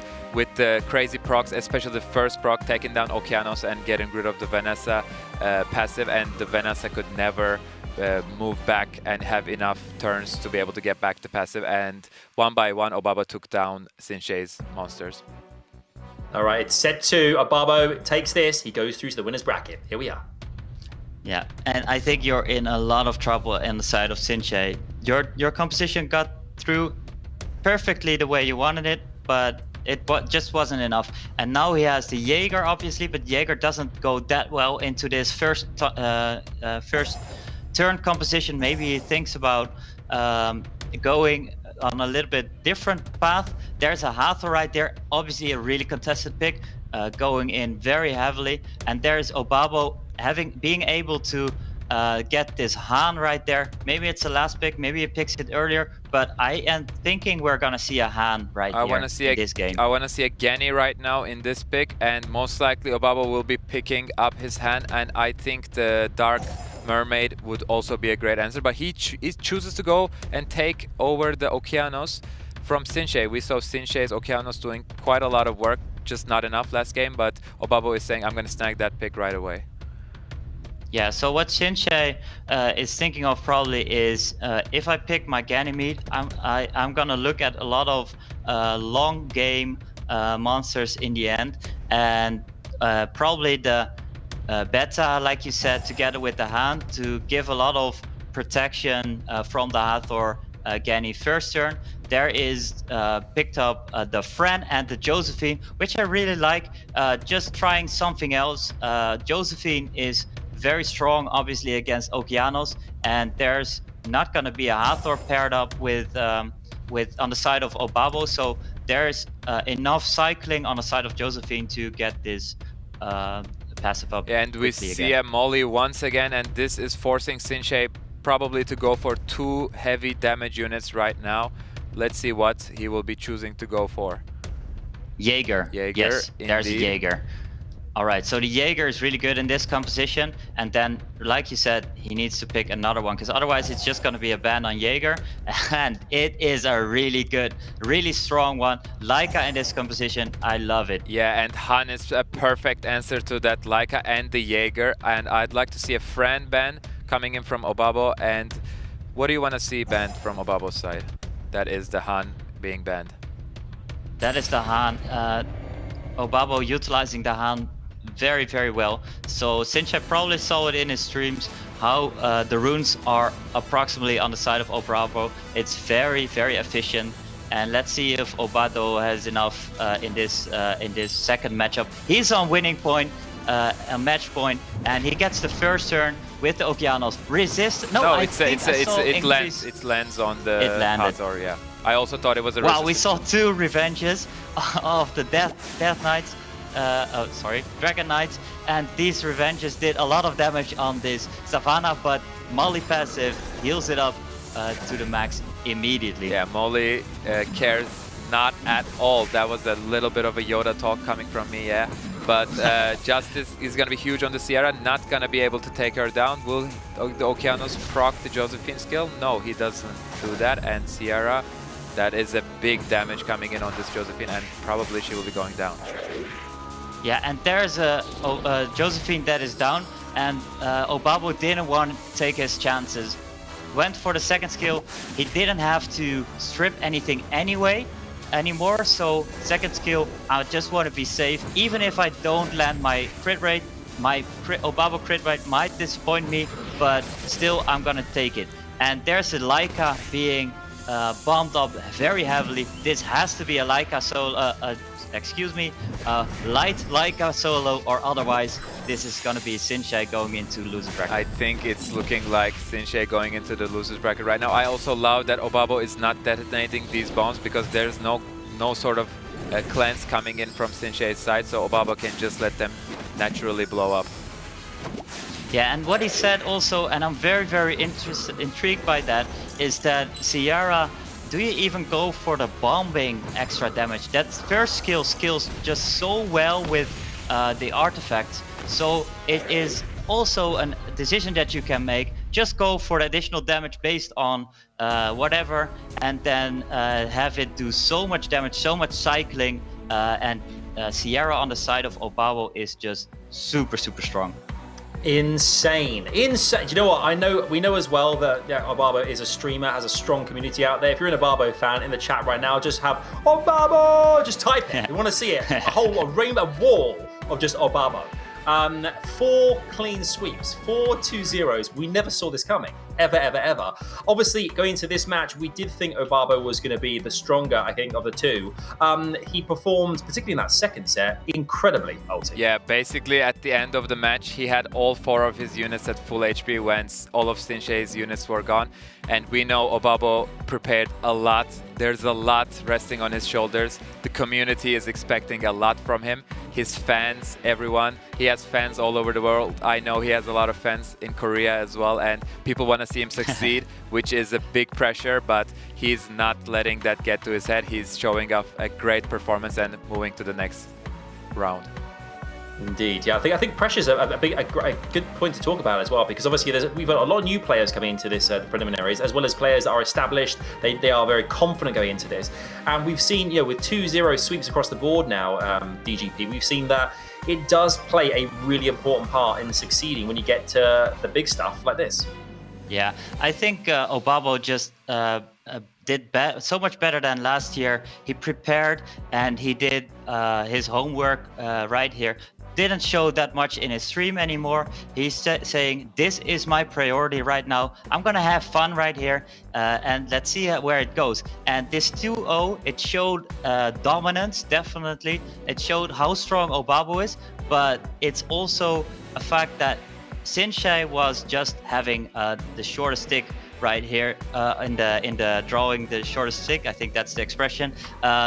He went up against OBABO. He showed a great composition. I think he's gonna be a very strong player into the losers bracket. It's drawing the shorter straw, but close. You were close. It was perfect. Guys, bracket day 2. This is how it currently stands. We've seen 4 2-0s across the board. This afternoon, we're going to see SEIISHIZO versus ZERPOLITA and ISMOO versus OBABO. The players who did not win today are going to go through the lower bracket next week, but we have got ourselves, I mean, this is going to be an incredible afternoon's action. We've seen that these are the 4 top players today. They've clean swept. It's time to really go for the big stuff, go for the jugular here. This is where we really separate the big players from those that are going to capitulate at the last minute. We're going into the prizes are going to be given out. Yeah, and look at the screen right now. 2 of the prizes, amazing. Event codes right now. There is one on screen. If you want to grab some free stuff courtesy of the wonderful team at Summoners War, it's on screen right now. Utilize that code. You'll get yourself a little goodie from the Summoners War team for being here today and experiencing the preliminaries with us. We have got so much more coming your way. Enjoy the code, download it. We're back after the break with those winner bracket matches. Don't you go anywhere.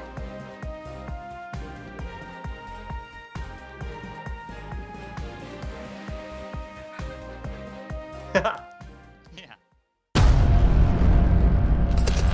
昇竜拳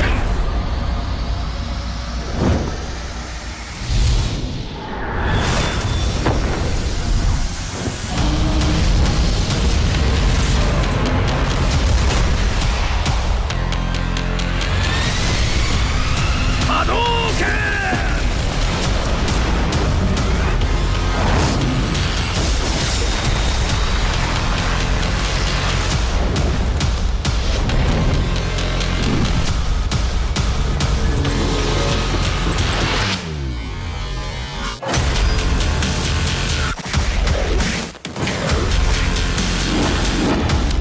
Summoner's War. 昇竜拳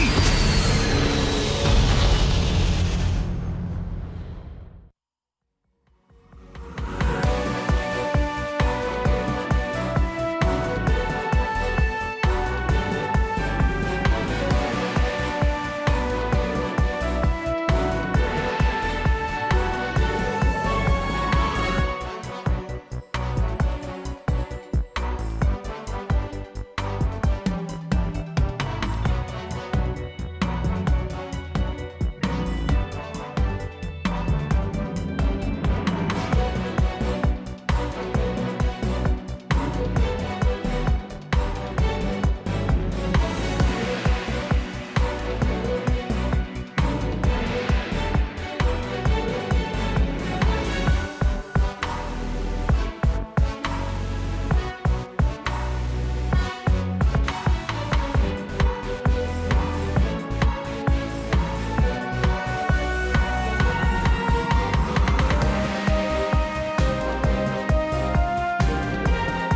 promise of growth. Don't worry about a thing, 'cause I'm with you all the way. Get into this world with me. 1, 2, 3, 4, go. Hey, I've been looking for ya. Yes, I've been searching for ya. Sing with me now, say oh, oh, oh, oh, oh. Trust in me when I tell ya. Waking if I was saying yes. Sing with me now, say oh, oh, oh, oh, oh, oh. Feel your worth. You know you're deep inside. See no limit now. You like what you see. Lost in modern life. Then get on with this adventure. Get into this game with me. 1, 2, 3, 4, go. Hey, I've been looking for ya. Yes, I've been searching for ya. Sing with me now, say oh, oh, oh, oh, oh. Trust in me when I tell ya. Waking if I was saying yes. Sing with me now, say oh, oh, oh, oh, oh,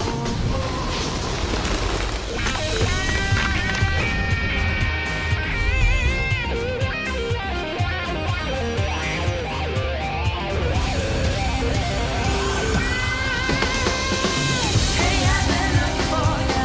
Yes, I've been searching for ya. Sing with me now, say oh, oh, oh, oh, oh. Trust in me when I tell ya. Waking if I was saying yes. Sing with me now, say oh, oh, oh, oh, oh.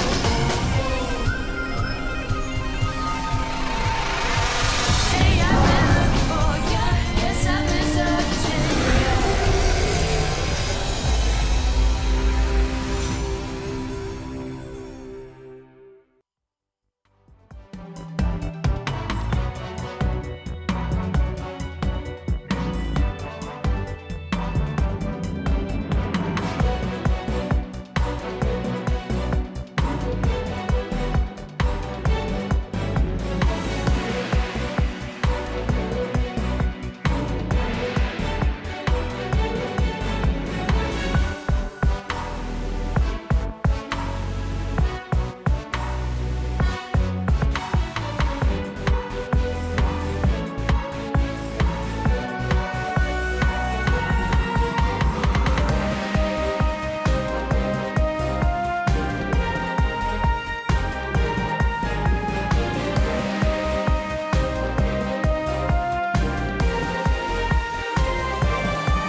Street fighters have entered Summoner's War.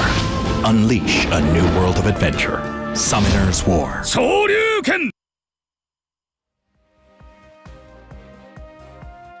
Hello there and welcome back to the Summoner's War World Arena Championship 2020 Europe Preliminaries.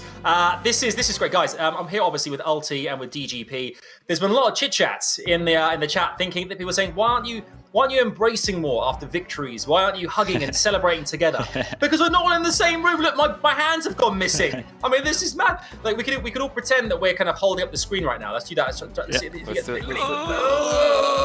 But ultimately, we're in a virtual studio because we're not sadly all together right now. We are currently all over the world. I'm in London, Ulti's in Berlin, and you're in Amsterdam or somewhere in the Netherlands, I think, there as well, DGP. Exactly. Due to coronavirus, we sadly cannot be together in a live environment with you guys here, which we hate, which sucks. But we are here doing this virtually online with our green screen kind of like technology in this virtual studio. So that answers your question. That's the reason that we're not hugging all the time. Yeah, and there you go. It's out there. And we just saw the code coming in the Ale SWC. Make sure to enter that and get your energy and your mana. And we all know that you guys love those codes, and we're trying to provide that. We all know that you love a freebie, all right? We know that's what you're all here for, really. Who doesn't? Despite Ulti and DGP's pretty faces, really, you're here for the free stuff and the great competitors as well. But make sure you use that code, as Ulti said. Get it in there now. Get some to take away a little goodie bag of stuff that you can get online, courtesy of the Summoners War team, which is amazing. I wish we were together, guys. I'd make everyone the customary cup of tea we do here in Britain. Oh wow! I'd be like, yeah, here's a cuppa. Do you take your tea with milk or with lemon, both of you? Tea with milk? I take my tea just by itself. No sugar, no milk, no lemon. That's the way Turkish people do it. It's because you're a warrior. You're a warrior. Well, of course you have milk. It's the British custom. It's what we do. But welcome back to the World Arena 2020 Europe Cup preliminaries. We have had an incredible morning thus far, or afternoon thus far, of some incredible players who have come together to compete for what you can see on the screen right now, an opportunity to get into the Europe Cup happening on November 7th. 16 players, 8 yesterday, 8 today are competing. They're the best in Europe from seasons 12 and 13 this year. They were trying to get a place in the Europe Cup, which happens on November 7th. 2 players qualified yesterday. 2 are going to qualify today. We have 4 players left in the winners bracket, and they're going to duke it out in the next hour or two, trying to get one of those spaces in the Europe Cup. Gentlemen, it's been an incredible test so far. We've seen 4 2-0s, which is nuts, Ulti, really. Yeah, I don't think we've seen this in any other region, I hope I'm not mistaken, but this was a fast start of the day, but meaning like these guys 2-0'd their opponents, but now each of the 2-0ers are gonna fight each other, and let's see, are we gonna be able to see more 2-0s, or will we see more balanced games coming in? The 2-0ers. I love that. 2-0ers. Let's have a look at the bracket as well and see what's up. We have the bracket day 2 here. Obviously, you can see from earlier on, SEIISHIZO and ZERPOLITA are going to go head-to-head first and foremost this afternoon in the winners bracket.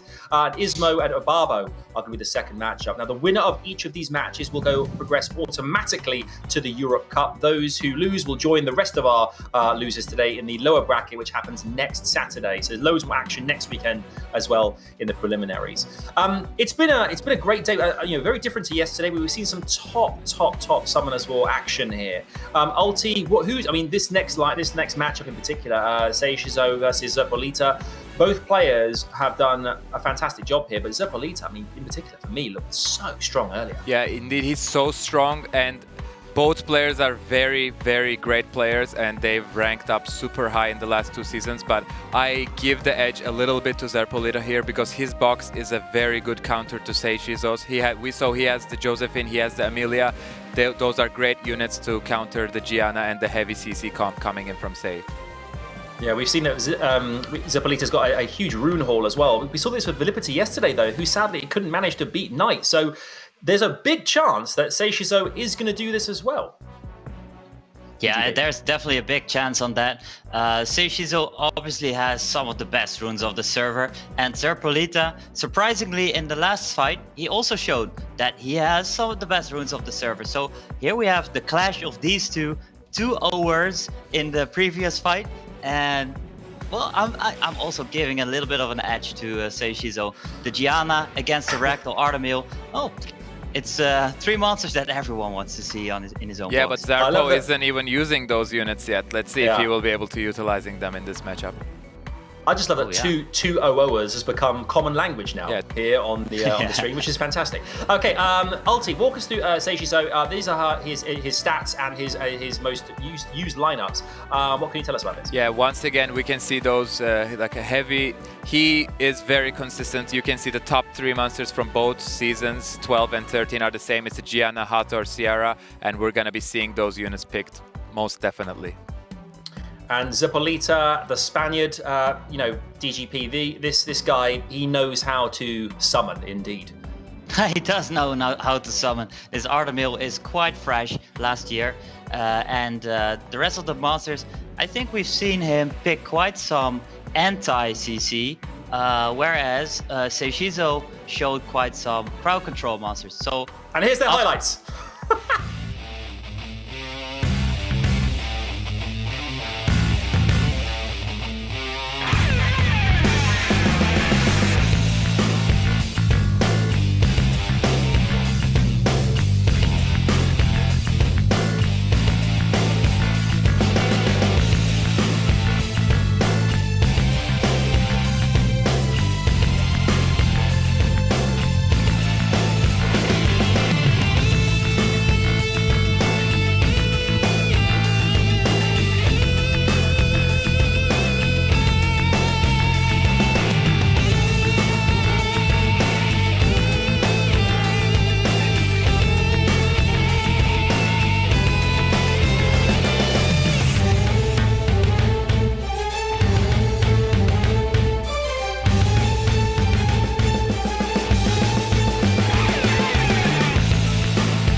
I feel dreadful for cutting you off there, DGP. I got so excited, I just pressed the highlight button, just let it run. But please continue with your silky tones, because I love to hear your voice.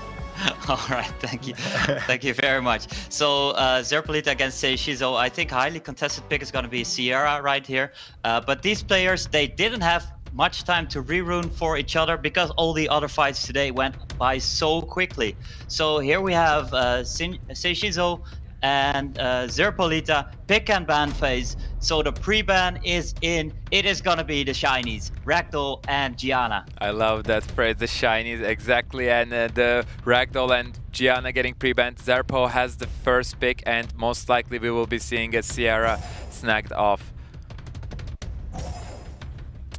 It is gonna be a Ciara, so the Gani Hathor is open for SEIISHIZO. He opens up with the Hathor, not picking the Ciara, thinking that Fran is more important against ZERPOLITA, and ZERPOLITA opens up with the pretty early Juno and the water Josephine. Sean. It's Josephine, of course. Yeah, and we know so there that is the I've seen this time and time again from SEIISHIZO. Whenever he sees a Josephine, which is very often because he's a Gianna user, he likes to counter it with that Bulwark, and he doesn't want to let ZERPOLITA go with an Amelia, seeing how amazing of an Amelia that ZERPOLITA had, so he's locking in those 2 units.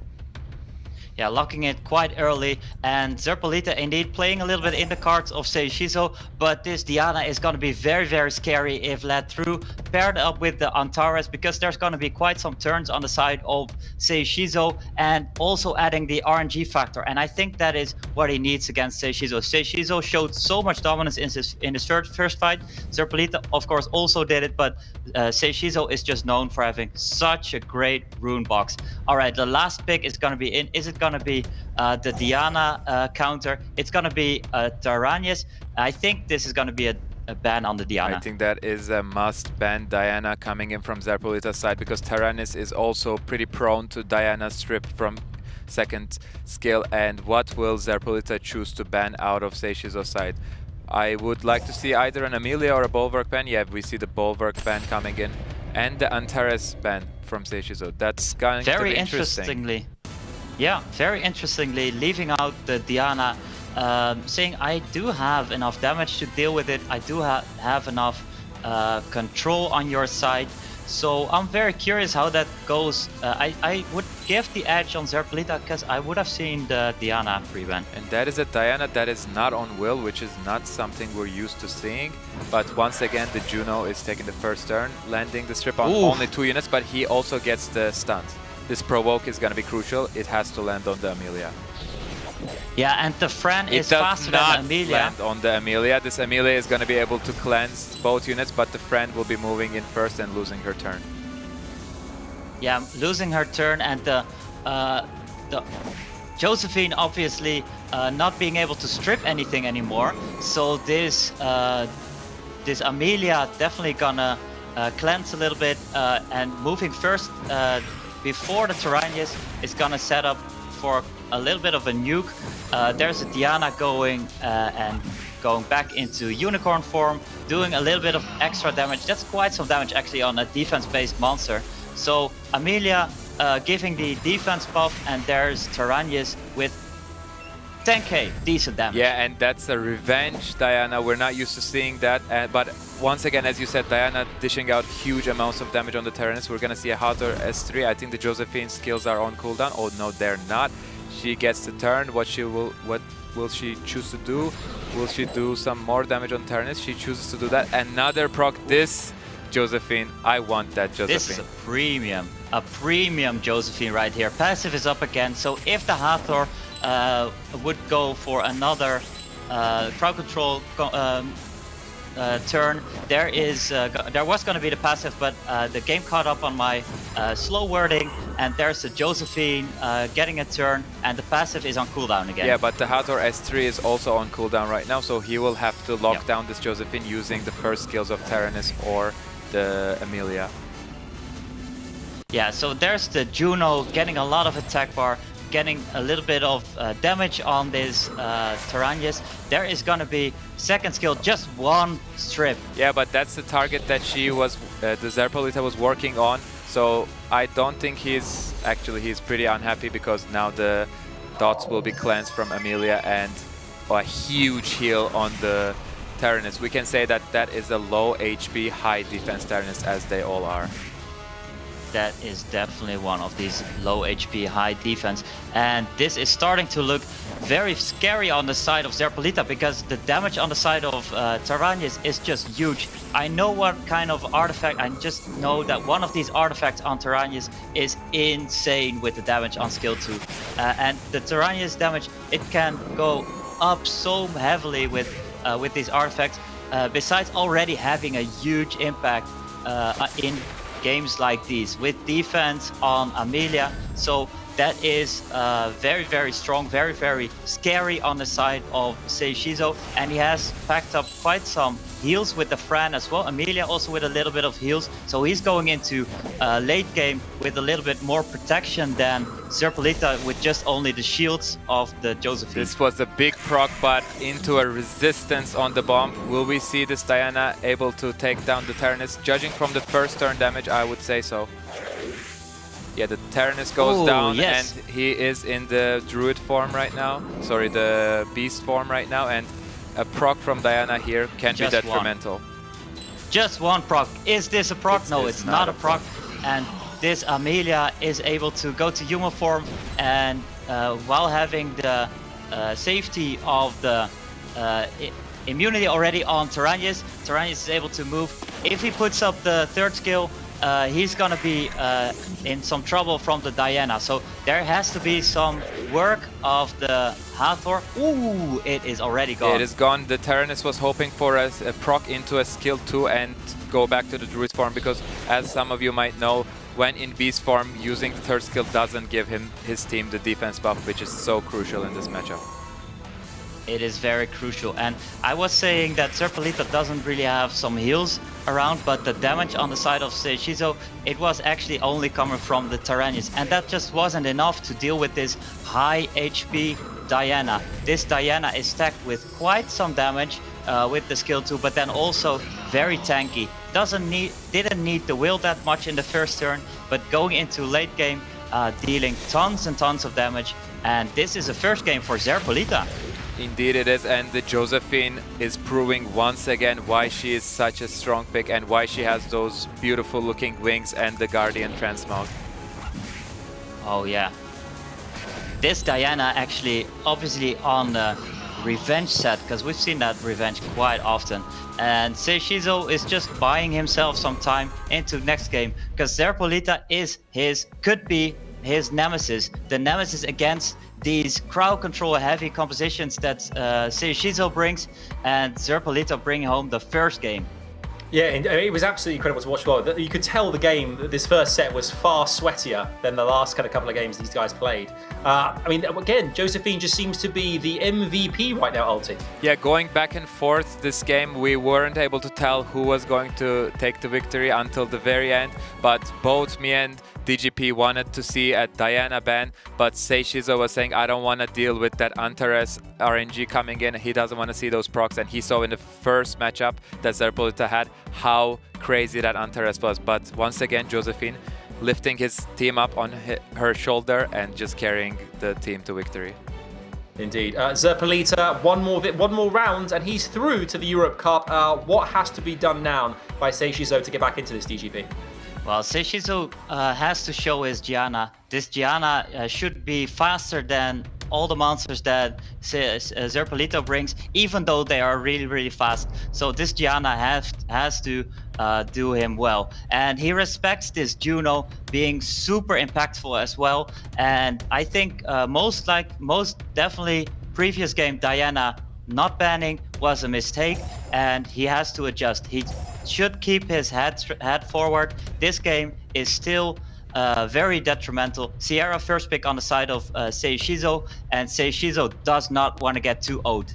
Yeah, and we can see the Bulwark ban coming in from ZERPOLITA. It's, I think, signaling that against that Gianna, he will want to utilize the Amelia, and we know how strong of a counter Bulwark is to Amelia, so I wouldn't be surprised to see an Amelia coming in from ZERPOLITA. Yeah, that's a very good point, and that is a very early molly.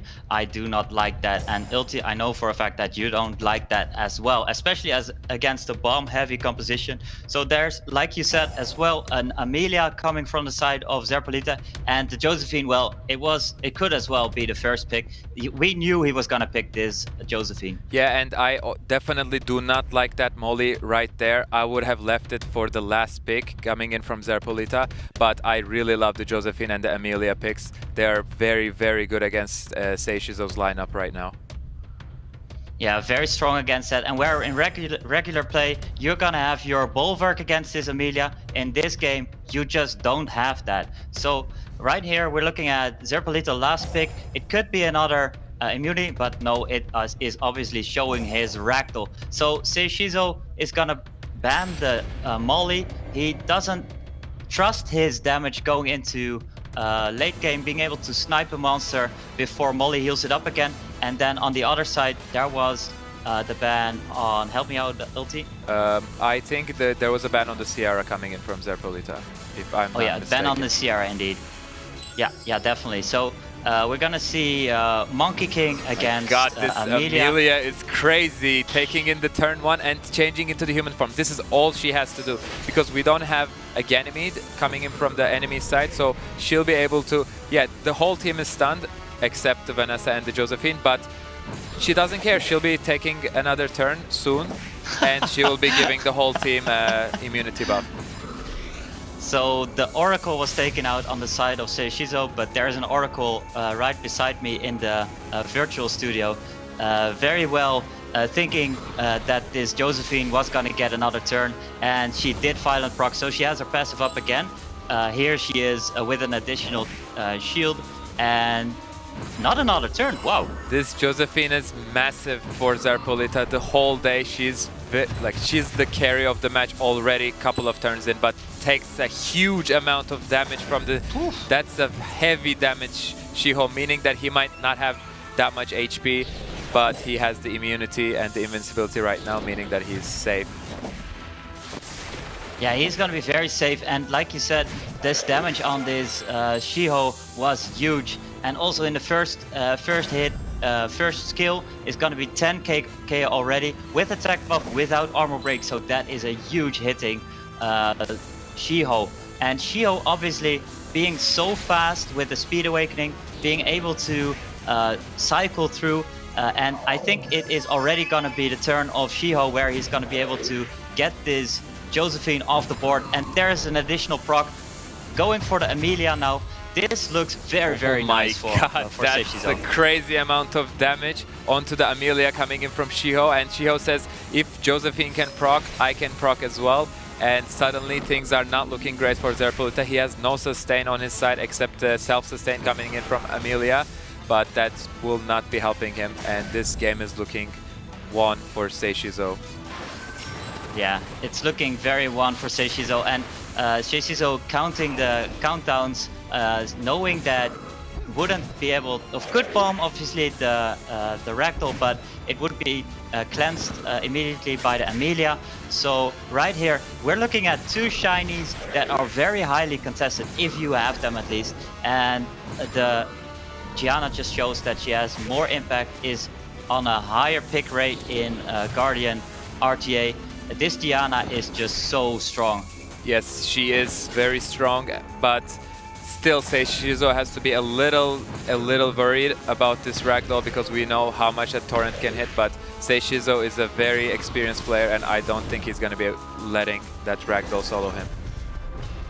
No, for sure. And this is ZERPOLITA tapping out. It is 1-1, the first three matcher of the game of today. We did it, guys! We did it!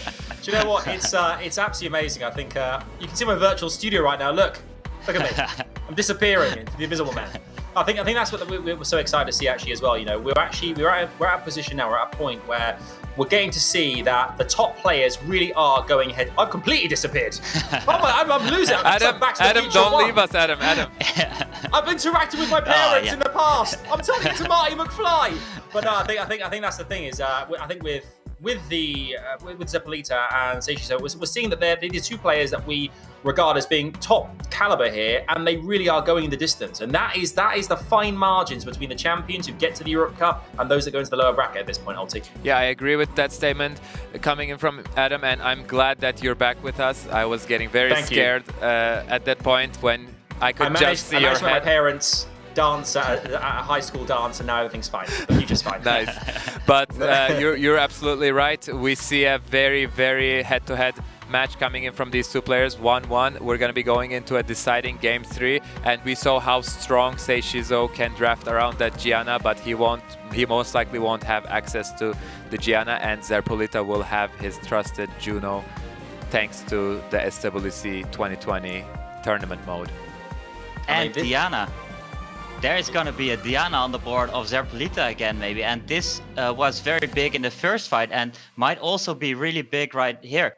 In this fight, we had Shiho showing just how strong he can be with these additional damage artifacts, hitting 6 times now and making best use of these artifacts as can be. So Diana obviously takes care of this Shiho very well, and we'll probably see Shiho or Diana being utilized in this third match. Yeah. Whoever wins this next set will go through to the Europe Cup finals in November. Guys, let's pre-ban. Here we go. All right. A lot of pressure on these two guys. It's 1-1. It's match point for both players. And it is time for the pre-ban phase. We see Sierra and the Gianna pre-ban. So Sierra is on the side of ZERPOLITA. She can't be picked. And Ragdoll, SEIISHIZO just said, well, Ragdoll didn't have that much of an impact. I don't even need to pre-ban this one. So I know your game plan now, and I know that Sierra is a very crucial part in this one.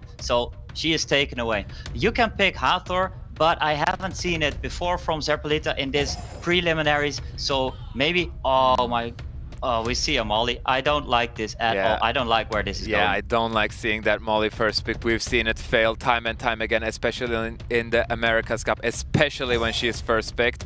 Yeah, I can see ZERPOLITA is thrown off his game a little bit. And SEIISHIZO responds with Vanessa Vigor securing that first turn, most likely with a 33% speed lead. And these picks are going so quickly. Taranis Artamil coming in from ZERPOLITA, and the 2 Desert Queens, Hathor and Sekhmet. Sekhmet is the perfect answer to Taranis, and Hathor is just a great unit overall. Yeah, you see a Tyrannus and you pick your segment. It is a awesome pick going into that. So we see a very different composition on the side of ZERPOLITA right now. Whereas he thought the first time it didn't go that well with the Diana. If it would be banned, then probably it would have been in a very big trouble. So I'm gonna adjust to that, pick my Amelia and Josephine now again. So we know again, this is actually ZERPOLITA, and SEIISHIZO with his final pick, I think he has to bring something with big damage, because otherwise this Molly proved to be actually a great counter pick. Yeah, you're totally right. Bulwark does bring the big damage and is a great counter to Amelia, and I actually don't like the last two picks coming in from ZERPOLITA, because he's choosing two monsters just to counter that one Hathor coming in from SEIISHIZO, and Bulwark is a great last pick from SEIISHIZO, which is gonna be a force ban, and ZERPOLITA's Artamiel gets banned. So we see accuracy lead against the big speed lead of Vanessa. So the big question we're gonna see right here is SEIISHIZO with the vigor and the cycling and the segment going into third skill on Tyrannus with huge cooldowns on Tyrannus side. Is it gonna be enough damage, enough burst to say this, to prove us right that Molly first pick is not that good, or is he gonna show that resistances? Is he gonna show that this Molly is actually a good idea? Yeah, we'll have to see, but that resistance on the Amelia was a huge one. Segment has to land that S3 on the Amelia, I believe. Otherwise, he's gonna be in an awful lot of trouble.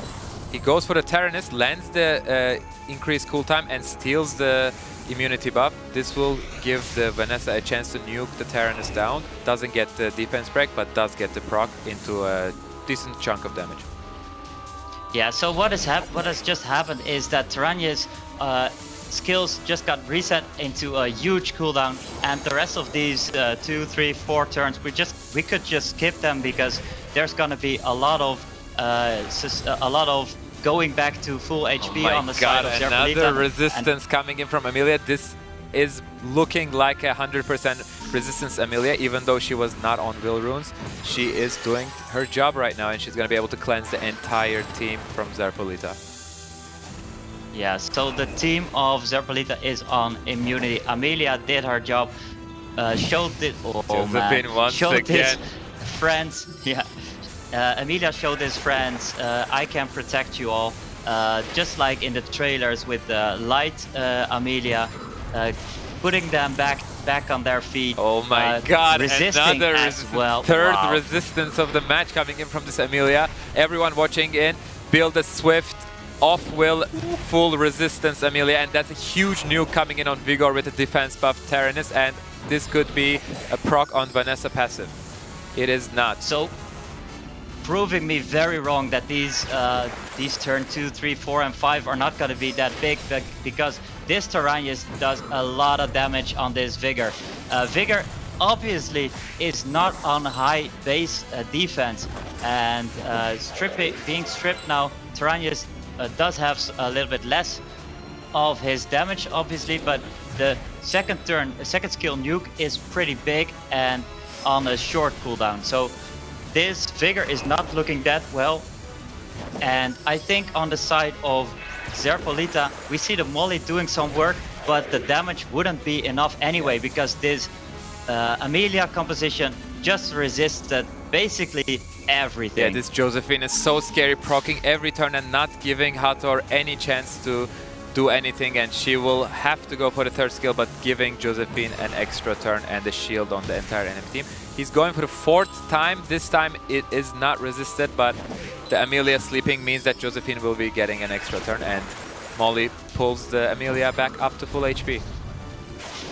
Yeah, and there is not enough damage anymore probably on the side of SEIISHIZO. Has a Vanessa probably on a lot of very good runes, but the damage and the sustain on the side of ZERPOLITA is just too much, with some crits and some extra salt into the wounds by Tyrannus. Yeah. So this is ZERPOLITA going into the EU Cup Regionals. Wow. Yes, he made us eat up our words, DGP. We were saying his picks were not looking that great, but he chose that he was great. I can't say anything.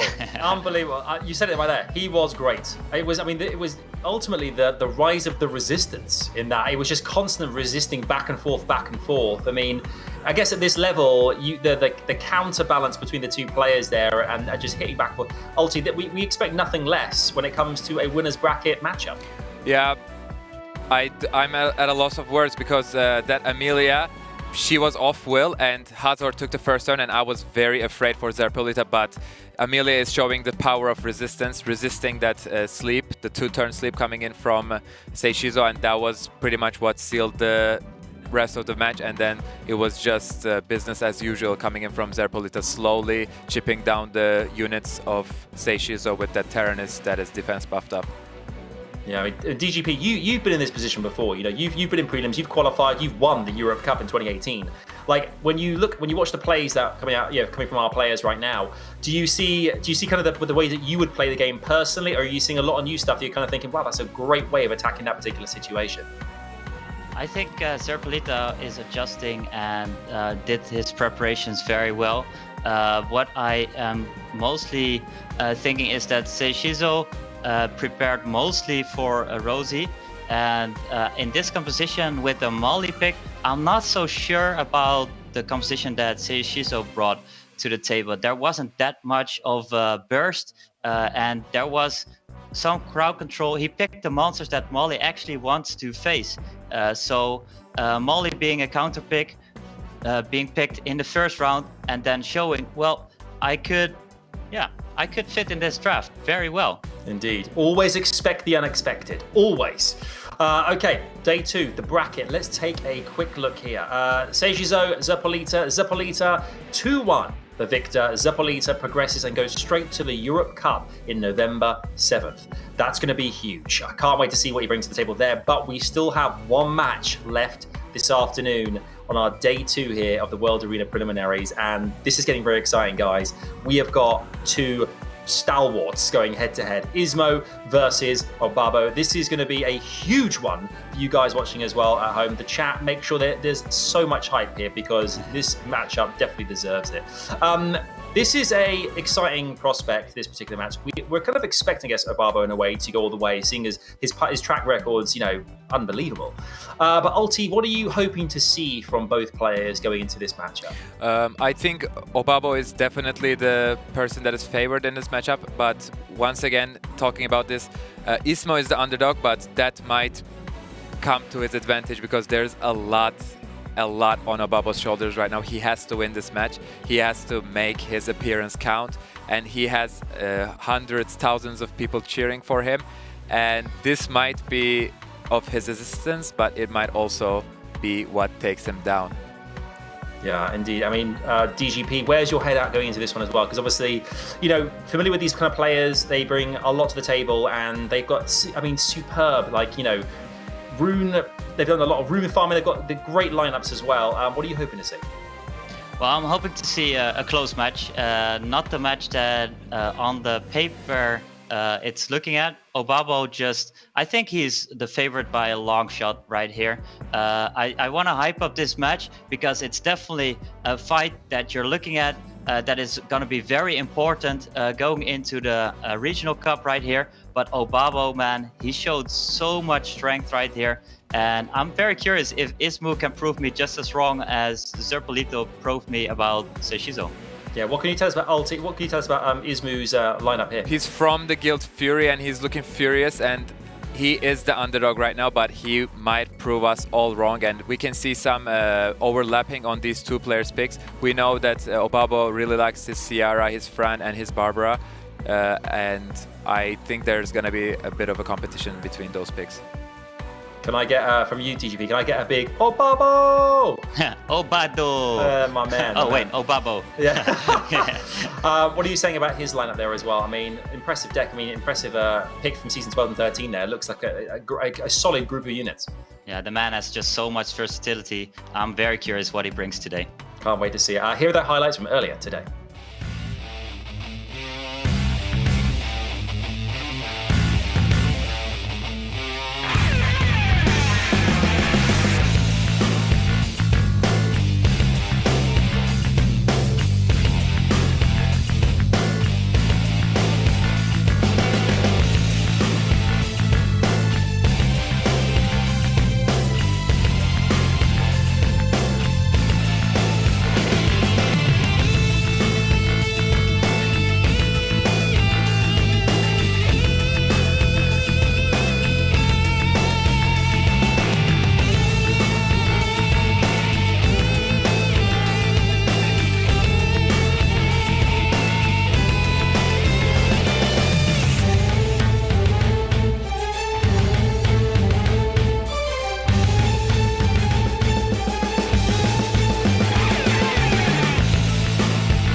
There we have it. Is it going to be a clean sweep for one of these two players once again, or are we going to see it go to a BO3 all the way? There's going to be a code coming your way after this match, guys. Just putting it out there. Get excited. But first, a best of 3. Gentlemen, 3 bans. Take it away. Let's dive right in. All right, off to the pick and ban phase. We're gonna see some very interesting matchup right here. OBABO obviously being the favorite, the hand probably being pre-banned from him because he showed just how well he can play with it. No, it is actually a ZHUJIK pre-ban and a VELOJIL pre-ban. So ISMOO says the first turn that you potential you have with the ZHUJIK, I don't like it that much. I leave open to you the Hathor, and I take your Sierra. I think we're going to be seeing a Gani Hathor led through for OBABO, and he is very quick to pick it up. ISMOO responds with a Sierra Barbara, and OBABO is picking up a Vanessa speed lead to pair up with that deadly duo. What are these picks? They're so quick. Fren and Oki coming in from ISMOO, but this time OBABO is thinking a little bit. He has 20 seconds on the clock, and will we see a Han Beta coming in here? It would be a great pick against yeah, exactly, the Han Beta coming in. I would like to also see the Barbara is looking a little scary from ISMOO's side, but the 2 last picks are great against the other 3 units from ISMOO. Yeah, these first 7 picks were basically textbook picks. You have Gani Hathor, but you answer with Sierra and Okeanos Fren and Barbara. So you say, I'm going to take first turn, and then OBABO responds with a Han and a Beta. Beta probably on Swift being able to do second skill on the Hathor if there's not any wills on the side of ISMOO, or otherwise buffing up immunity so he can survive the first turn, making sure that the Gani Hathor go afterwards. So there is a Daphnis on the side of ISMOO, which changed it a bit. It's going to be trickier to go into that without that, and the speed leads are taking out on the side of the generic speed leads are taking out, but I have to correct myself there because there is Han with a very big speed lead for Dark Monsters. Yeah, and if this Beta is on Swift, she will most certainly be taking the first turn. Yes, she is on Swift, off Will, and 3 of ISMOO's units are not there. 2 of them are going to sleep. Okeanos Resist is a big, it's actually not a big one because the Ganymede, unless he dies right here, he's going to be able to reset the Okeanos. This third skill has to land. It goes on the Han. It takes Han out of the game, but we know that soon that Beta will be able to revive the Han. Will she go for the third skill, immunity right here? Or... That was one big oof because it was a big misplay on the side of ISMOO in my opinion. OBABO usually streams, and I've seen him do this countless times. Not often he gets to pick the Gani Hathor into Beta Han, but right here he is able to do that. And this Gani can just reset the Beta or reset the Hathor. It's both a good choice because this Beta almost already has the revive up already. And if you have so much control with the Gani Hathor composition and you're gonna have the Han on the board very quickly, then you are in a lot of trouble on the side of ISMOO. Yeah, and we can see the recent buff on that skill 2 of Beta coming in huge for OBABO. The attack bar push on the revive, Han is able to take a turn, and Gani is going to be able to reset the Hathor and keep the sleep cycle going, unless this friend decides to proc. Yeah, this is a gamble on the side of OBABO because this Daphnis is able to have the third skill up again. I was thinking maybe he could go for the ventilate on the Beta, but now we see this Ganymede, which was deleted by the Daphnis on glancing buff, so that was pretty big of a play on the side of ISMOO, going for it, and it paid off, knocking Ganymede out of the game. And right here we're looking at 3v3 situation with Barbara obviously getting stronger and stronger, and this Han is looking pretty low on HP. If he gets 3 crits, that is gonna be full attack bar again, and the second skill finishing off the Barbara. First skill is enough to finish off the Barbara, and we are facing off at 3v2, and things are not looking very, very great for ISMOO. The enemy is all immunityed up, and this Okeanos has pretty much done nothing the entire game. Same for the front, they've been sleeping or cooldown reset for the whole match. and it's looking like a victory from OBABO's side. It's just gonna take a couple turns longer. Yeah, what I really dislike on the side of ISMOO is his game plan going into this game, because he banned the Chiwu, which was pretty smart, I think. If you're gonna let Gani Hathor through with the Beta and the Han, you just need to have immunity on all your monsters. Otherwise, you're gonna be in so much trouble. The Chiwu usually being picked as well with OBABO in this composition would be it wouldn't be bad not having immunity on your monsters, because Chiwu just wouldn't do that much in the first turn, but you take it out of the game and then you should have just picked Will on your monsters. You made such a great point there as well, DGP, in the mid game. We were saying about the experience of streaming, playing this, being in this situation so much for OBABO. Even going to 3 down at one point, you felt that he always had control ulti. He was always in the driving seat. Yeah, even when one of his monsters got nuked, both me and DGP knew that he was still in the driving seat, because he had the crazy Gani Hathor combo against a no immunity team. And he showed a pretty classic OBABO style gameplay. It was a very OBABO team, and he made it happen. Let's see what happens next. Can OBABO win this one and get a seat in the Europe Cup November 7th? Let's find out. All right. This is match point on the side of OBABO. Chiwu not being able to ban that one out. I think it's going to be a hand right now. It must almost certainly be. And Gani Hathor, not picked that often by ISMOO, maybe even never. So OBABO is able to pick these two monsters. It could also be potential pre-ban on the side of one of these. And Han just showed how strong he is and how diverse the box of OBABO just is. I think he can also pick something like Annabelle, and well, I'm just really curious what he brings right now. You never know what to expect when it comes to OBABO. Let's see what ISMOO is going to be first picking. I think we're going to be seeing a Ciara locking in that speed lead from ISMOO, and probably a Vanessa Gani answer from OBABO. I'd like to see that. Oh yeah, he's flexing the Fermion that we talked about earlier. That is his shiny big prize, his rememoration of SWC 2018. This is, well, you have shinies, I have shinies. Yeah, we can see the sportsmanship and the friendship between these two players. Even though they're head-to-head, duking it out for a spot in the Europe Cup, they're still showing each other that they also like to have fun, and that's what matters. And are we gonna see a Gani Hathor? We're seeing a Barbara pickup from OBABO, and ISMOO continues on flexing with his LD picks. I don't think we're gonna be seeing those. OBABO locking in the 2 units. I think this Barbara is pretty new, but I also know that he's had enough time to practice on it.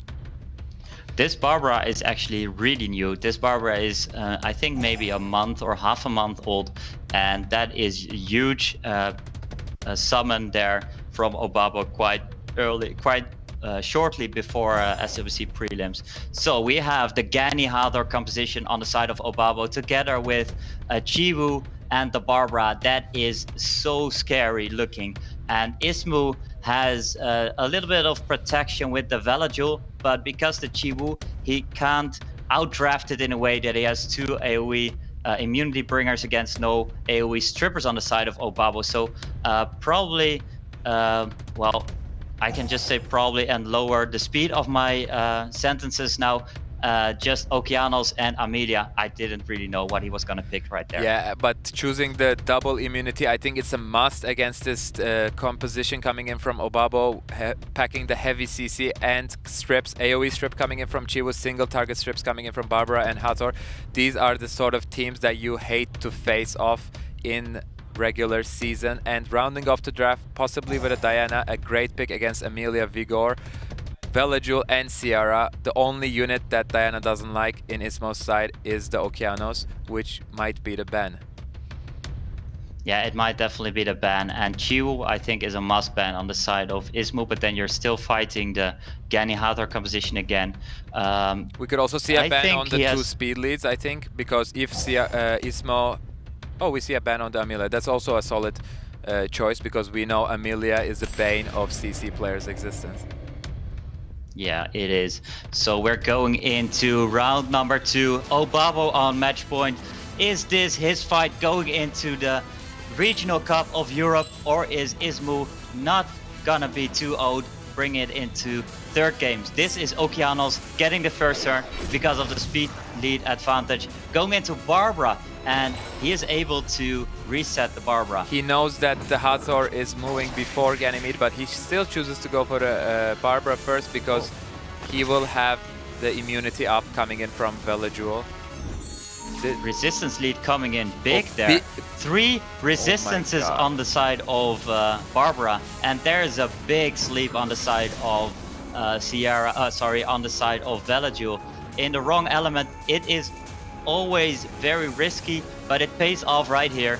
And Sierra, not caring about the resistance lead, putting up the bomb and detonating it straight away.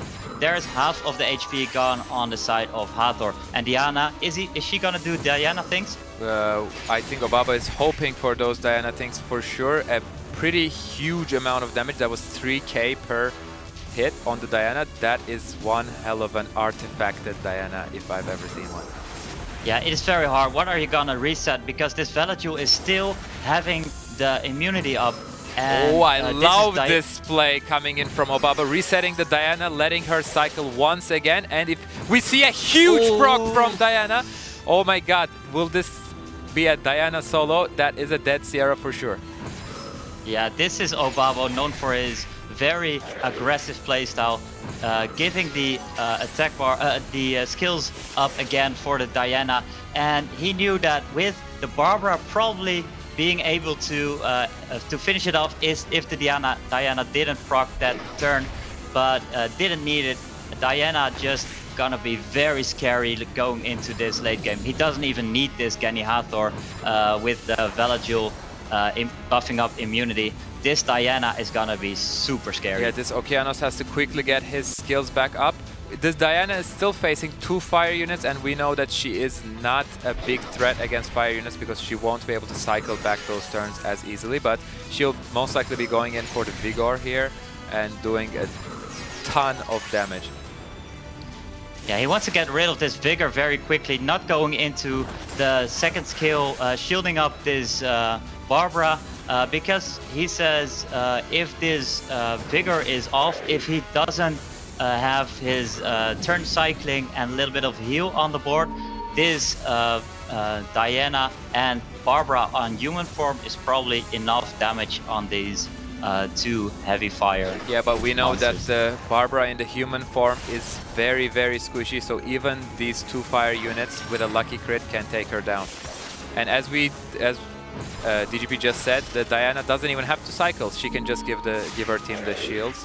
Oh, that's a dead Okeanos, and this is OBABO. Okeanos gone. It's Okeanos gone, and it's OBABO securing his spot in the Europe Cup. What a hell of a performance. That reset on the Diana, I love it.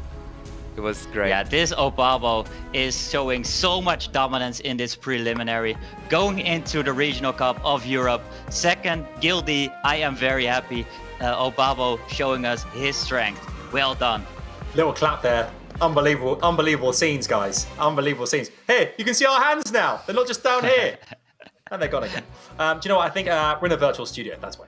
I think. I mean, this is the thing with OBABO. There, we saw Deadly Diana striking again, and a 1v4 at the end there. Ulti. It was just at that point. It was completely lost. Yeah, I love these Diana picks. You actually don't see Diana that often. She is reserved for that last slot in your team because there are a lot of counters for her. But she is also a great counter to a lot of compositions. I mean, ISMOO, could he have played that any better, DGP? I mean, we're looking at OBABO, we know how good a player he is. But is with the kind of the monsters he has, the lineup that he has, did ISMOO stand a chance at all? Yeah, that is a very hard question to answer. I think it is Summoner's War, so there is RNG involved always. But going into Ganymede and Hathor, there's so much. It's so hard to counter these 2 monsters, and I think ISMOO tried his very best to do that, but then there's just too much other very hard to counter monsters to pair that up on the side of OBABO. So I think it's really hard, and I really hope to see someone in the EU Cup just preparing well enough against that. I am very, very curious how you can deal with that, and regional play, seasonal play shows that it is just very hard because he is top 5 player right now in the world. Going for that legend tournament for sure. Yeah. Oh, absolutely. I mean, you can see today that the players that have qualified, we're going to see them in a second in the brackets, have just absolutely performed above and beyond here. The ones yesterday too. We have 4 players, 4 summoners have qualified for the regionals in November, but next weekend we've got so much more action coming your way. We'll talk about it in a second. First things first, bracket of day 2. This is what's happened today. So many 2-0s, only one went to the best of 3. But ZERPOLITA and OBABO, they are your winners today, the winners bracket players who immediately progressed through to the Regional Cup on November 7th. All players who did not get through today to those top 2 spots, the other 6 players will get a chance to redeem themselves next weekend in our lower bracket finals, where they'll still get a chance to play one of those 4 places left in the Regional Cup. Let's talk about today as a whole, some of the highlights as well, Alti. We've had some great games, some great 2-0s. Anything that sticks out for you as a particular moment that you thought was extra special? Not a particular moment, but I loved ZERPOLITA's Josephine. He must give his best violent set on that unit, even if maybe she has the best violent set, that's what it looked like, but if not, after today, he has to pick that unit way more often, and that unit outperformed what everyone expected her to do. That was great, and OBABO had a very, very fun day today, going in 4-0. It was just amazing. Unbelievable, unbelievable. DGP, same question to you. Moments from today that I'm sure yourself, the community, have enjoyed massively. Well, moments that I have enjoyed massively, I think Juno showing a lot of pressure. And like Ulti said, this Josephine of ZERPOLITA is going to get a place in his bedroom. He's going to print out and it's probably be hanging in his house, because that Josephine was just so good. And, good. And the EU... And what, oh, sorry to cut you off, yeah. Yeah, what for me as well was a big moment was SEIISHIZO not banning the Diana, throwing away that potential. So those were my moments of today, and I was very happy to see today. Yeah, nice imagery there of ZERPOLITA printing out a picture and putting it by his bedside table. I like that. That's great. That's perfect. Great imagery. Let's have a look at the current EU Cup players. So there you have it from the last 2 days of action. The confirmed 4 guaranteed a space in the regional finals in November. Knight and Shen from yesterday. Today, ZERPOLITA and OBABO are confirmed. They're our first 4.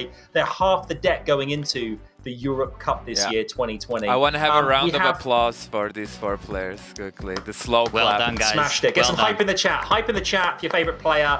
Let us know who it is. Get it out there. Let the world know, because they performed above and beyond. I mean, there's the caliber of talent here. They're best in Europe, and those 4 have reigned supreme. But we do have lots more coming up next weekend. We have all the players who aren't in that 4 still get a chance to compete and qualify. And I think you're with me here, guys. The 3 of us next weekend cannot wait to see what comes up. We're going to take a look at those matches very shortly, and those players. But next weekend, players that you're looking for, that you think have got what it takes, Ulti, to go the distance and can reclaim one of those missing seats. Yeah, we saw some great players being knocked down to the losers bracket.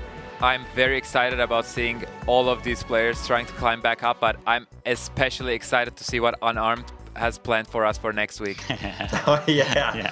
He set the world on fire yesterday. I can't wait to see what happens next week. I want to see Baus more as well. Obviously, I've got to represent him being English from the UK, but we hyped him up yesterday. He didn't get through to the winners bracket. I want to see him next week. What about you, DGP? Who are you looking forward to seeing?